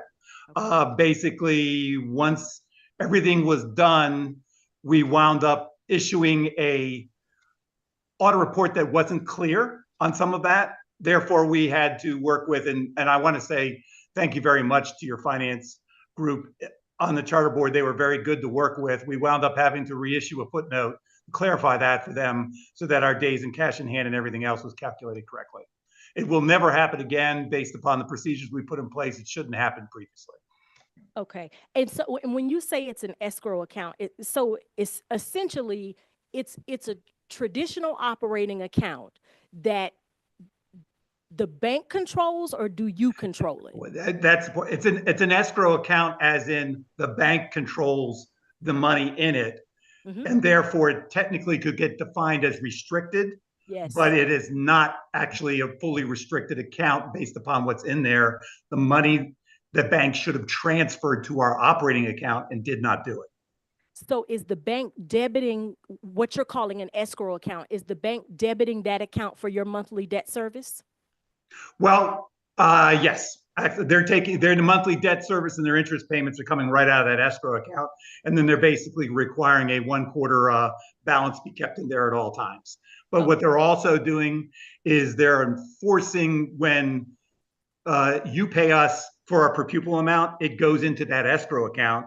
So they get, for lack of better terms, first hands on the money, and then they're supposed to transfer it. I got it. Okay. So essentially it is a sweep. They're basically taking your per pupil funding. It gets swept into that. I should use proper grammar. It gets swept into that account. Correct. They're making their monthly interest payment from that account. And then once you've trued up with the bank, once you've basically made your interest payments or your debt service payments, you can then take the money out of that account and put it in your operating account. Is that what's happening? Yes, we can. But what was supposed to happen is the bank was supposed to automatically do that. I see. They did not. I see. They cannot. So what we put in place now is a procedure to ensure that it manually occurs. And then the head of school is going to get every month the balances for each of the accounts so that they can ensure that it doesn't happen the way it did last time, where they didn't transfer it before June 30th, which is why it wound up on the end of the balance sheet. So going forward, operationally, are you all doing the transfer still, or you're not? We're doing the request for the transfer, and then they do the transfer. So you don't have internally, you're not able to make the transfer. You should be able to do that. Well, because it's an escrow account. We don't, because it's an escrow account, we do not control the transfer of that bank account. The It's bank truly does. a controlled account. Okay. Correct. Yes. And then my last statement, Will, is for you. In terms of, we called it a block account or escrow account, or essentially it's a controlled account. My question is, do we count that, the control account, do we count the balance in that account towards liquidity? Like, does that go into our calculation of days of cash on hand, or are we excluding that? There are a handful of clarifications that our standards articulate about what is included in the days of cash on hand. And so typically a truly restricted fund is not included in the days of cash on hand. But we do include anything unrestricted to include short-term investments in liquidity. And I can add, the problem was that the way our financial statements were submitted, they would not have known that, which is why we had to change the footnote, which was the process we went through. Okay. So in your financial statements, what do you call this account? It's a restricted account. You call it a restricted account. Correct. And that's where the problem occurred. Okay. So then what I would ask, Will, and we can talk about this offline, but in terms of the way that we report it, let's not call it a blocked account. If they call it a restricted account in their audited statements, then we should call it a restricted account. Because to me, block doesn't really mean anything. It's not a financial term. If they call it a restricted account, then we should call it that. Does that make sense? It certainly does. Yeah. Okay. Yeah, we can certainly make sure that is clarified so it's all Yeah. users are able to navigate that way. The it doesn't change the outcome, but just in terms of what you call it, for me, when I see blocked, it doesn't, I don't know what that means. When they say restricted, or like I said, I've heard it called a control account, that means something. Or even if they want to call it an escrow account, that means something. So yeah, we should just be consistent with the nomenclature. Yep. Yeah. Appreciate that perspective, and we can certainly make those updates. Okay. That was it for me. Thank you. Secretary Adamafania. Thank you. For the purposes of time, I'll be really quick. This is likely more of a statement and a smaller question than anything else. Should we move forward today with approving the continuance of your charter with conditions? I just want to name a couple of things that really has been quite difficult for me in reviewing the history of IDEA and kind of where we are today. Board Chair right, chair right, chair right, chair right, chair right, chair right, chair right, chair right, chair right, chair right, chair right, chair right, chair right, chair right, chair right, chair right, chair right, chair right, chair right. Sort of presentation of addressing issue. It was low academic performance. It was then, well, we're going to restructure. We're hiring a new CEO. We're hiring a new principal. We're getting this, we're turning this around. We're doing board governance restructure.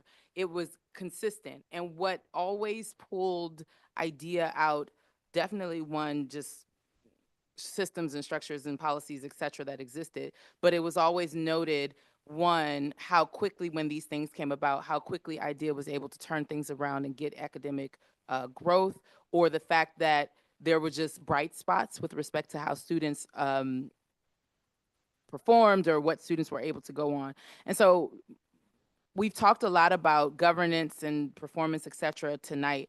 I just want to name and just say to this board, as we are here at the 25, candidly, the same sort of here's how we're going to fix it is being presented, and I'm struggling with that because we've given every opportunity, every resource. We've created space for you all to try different things, and we're here again with the same sort of presentation. We're going to restructure our board. We're focused deeply on academics.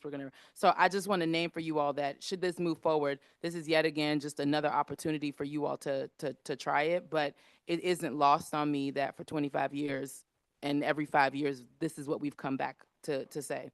And so again, wanting to make sure I'm crystal clear, when we talk about the board governance, specifically, I'd love to hear, Mr. Eneke, like, what does academic program oversight on the board side, like what is that going to look like specifically? Have you all discussed exactly, given that it's such an issue and has been for the last 25 years, like what is that going to look like in terms of oversight for the school?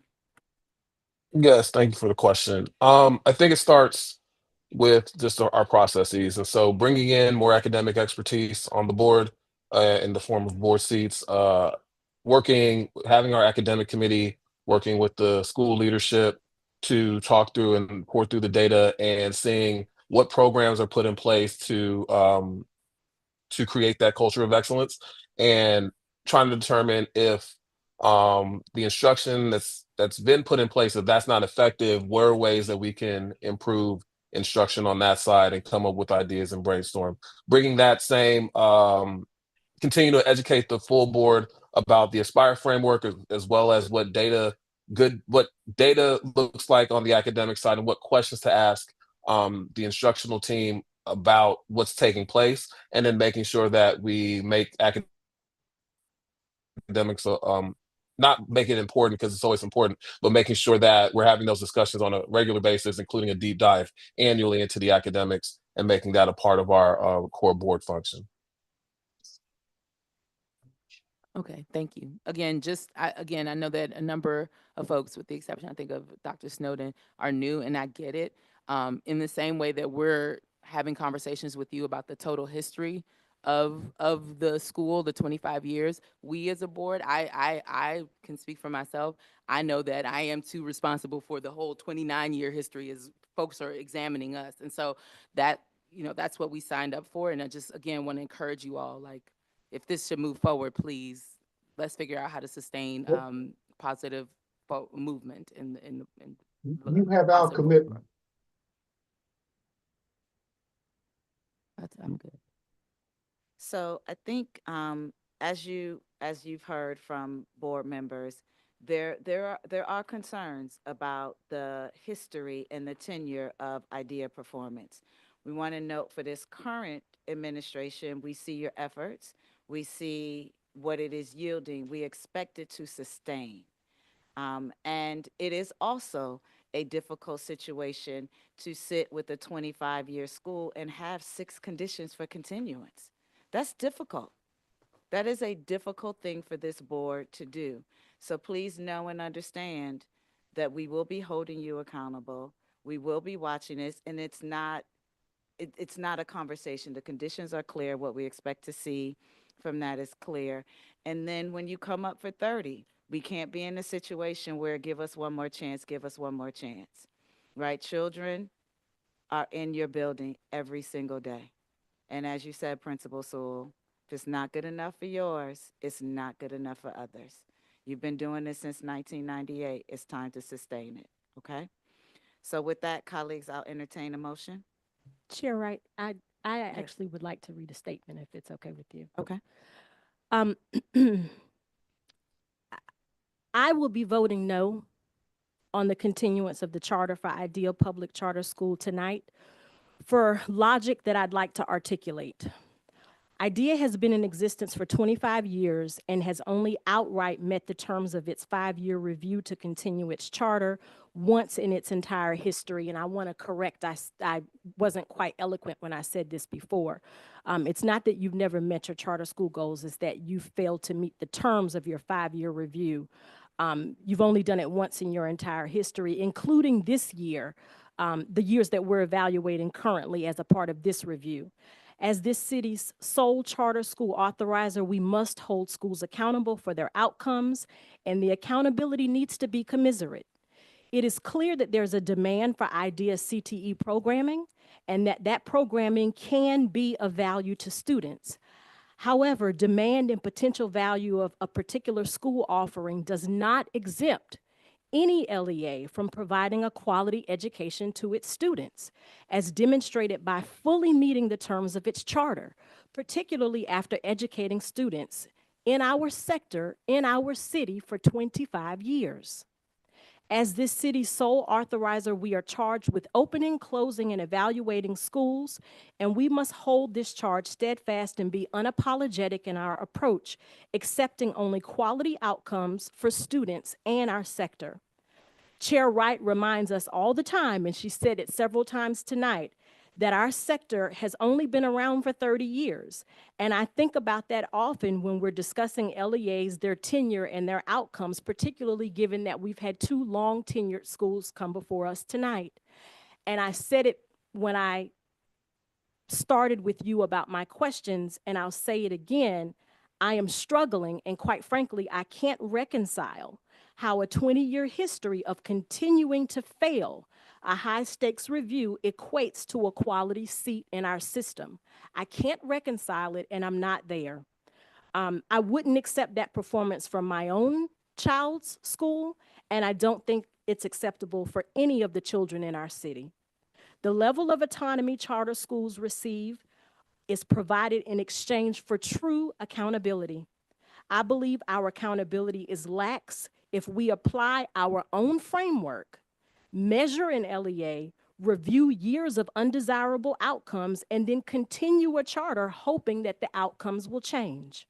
We owe our sector and the children who take seats in our schools across this city much more than that. And for those reasons, I will be voting no tonight. Thank you, Madam Chair.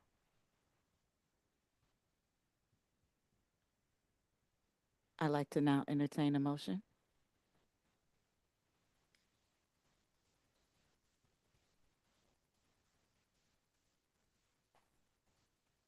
I move to continue the charter of IDEA Public Charter School with the conditions proposed by staff.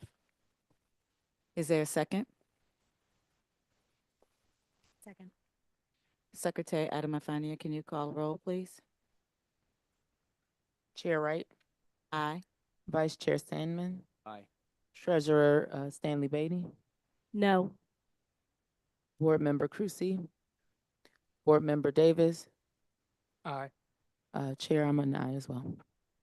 All right, IDEA, you've got your new marching orders. Your charter has been continued with those clear conditions. It is our expectation that you will follow them, that you will meet them, and that children will thrive in your care. Go forward and do great things for the children and families who have chosen your school. Thank you for being here tonight. Thank you all. Appreciate it. Thank you all. We appreciate it. This concludes the charter reviews for tonight. Thank you, Gina, Kirsten, Will, all for joining us this evening. Next, we will move on the consent calendar. Would any board member like to remove an item from the calendar for further discussion or state a recusal for the record? Okay. Hearing none, colleagues, I will now entertain a motion on the consent calendar. I move to approve all items on the consent calendar. Is there a second? Second. Secretary Adamafania, can you call roll, please? Yes. Chair Wright, Aye. Vice Chair Sandman, Aye. Treasurer Stanley Beatty, Aye. Board Member Crucy, Aye. Board Member Davis, Aye. Chair, I'm an aye as well. Okay, thank you. Motion passes. Is there any new business? Seeing none, I will now entertain a motion to adjourn. I move to adjourn the March 17th, 2025 board meeting. Is there a second? Second. Second. Secretary Adamafania, roll call, please. Chair Wright, Aye. Vice Chair Sandman, Aye. Treasurer Stanley Beatty, Aye. Board Member Crucy, Aye. Board Member Davis, Aye. Chairwoman, I'm an aye as well. Okay, thank you. Thank you all for being here this evening. Thank you for joining us. Everyone have a good night and be safe. Bye-bye.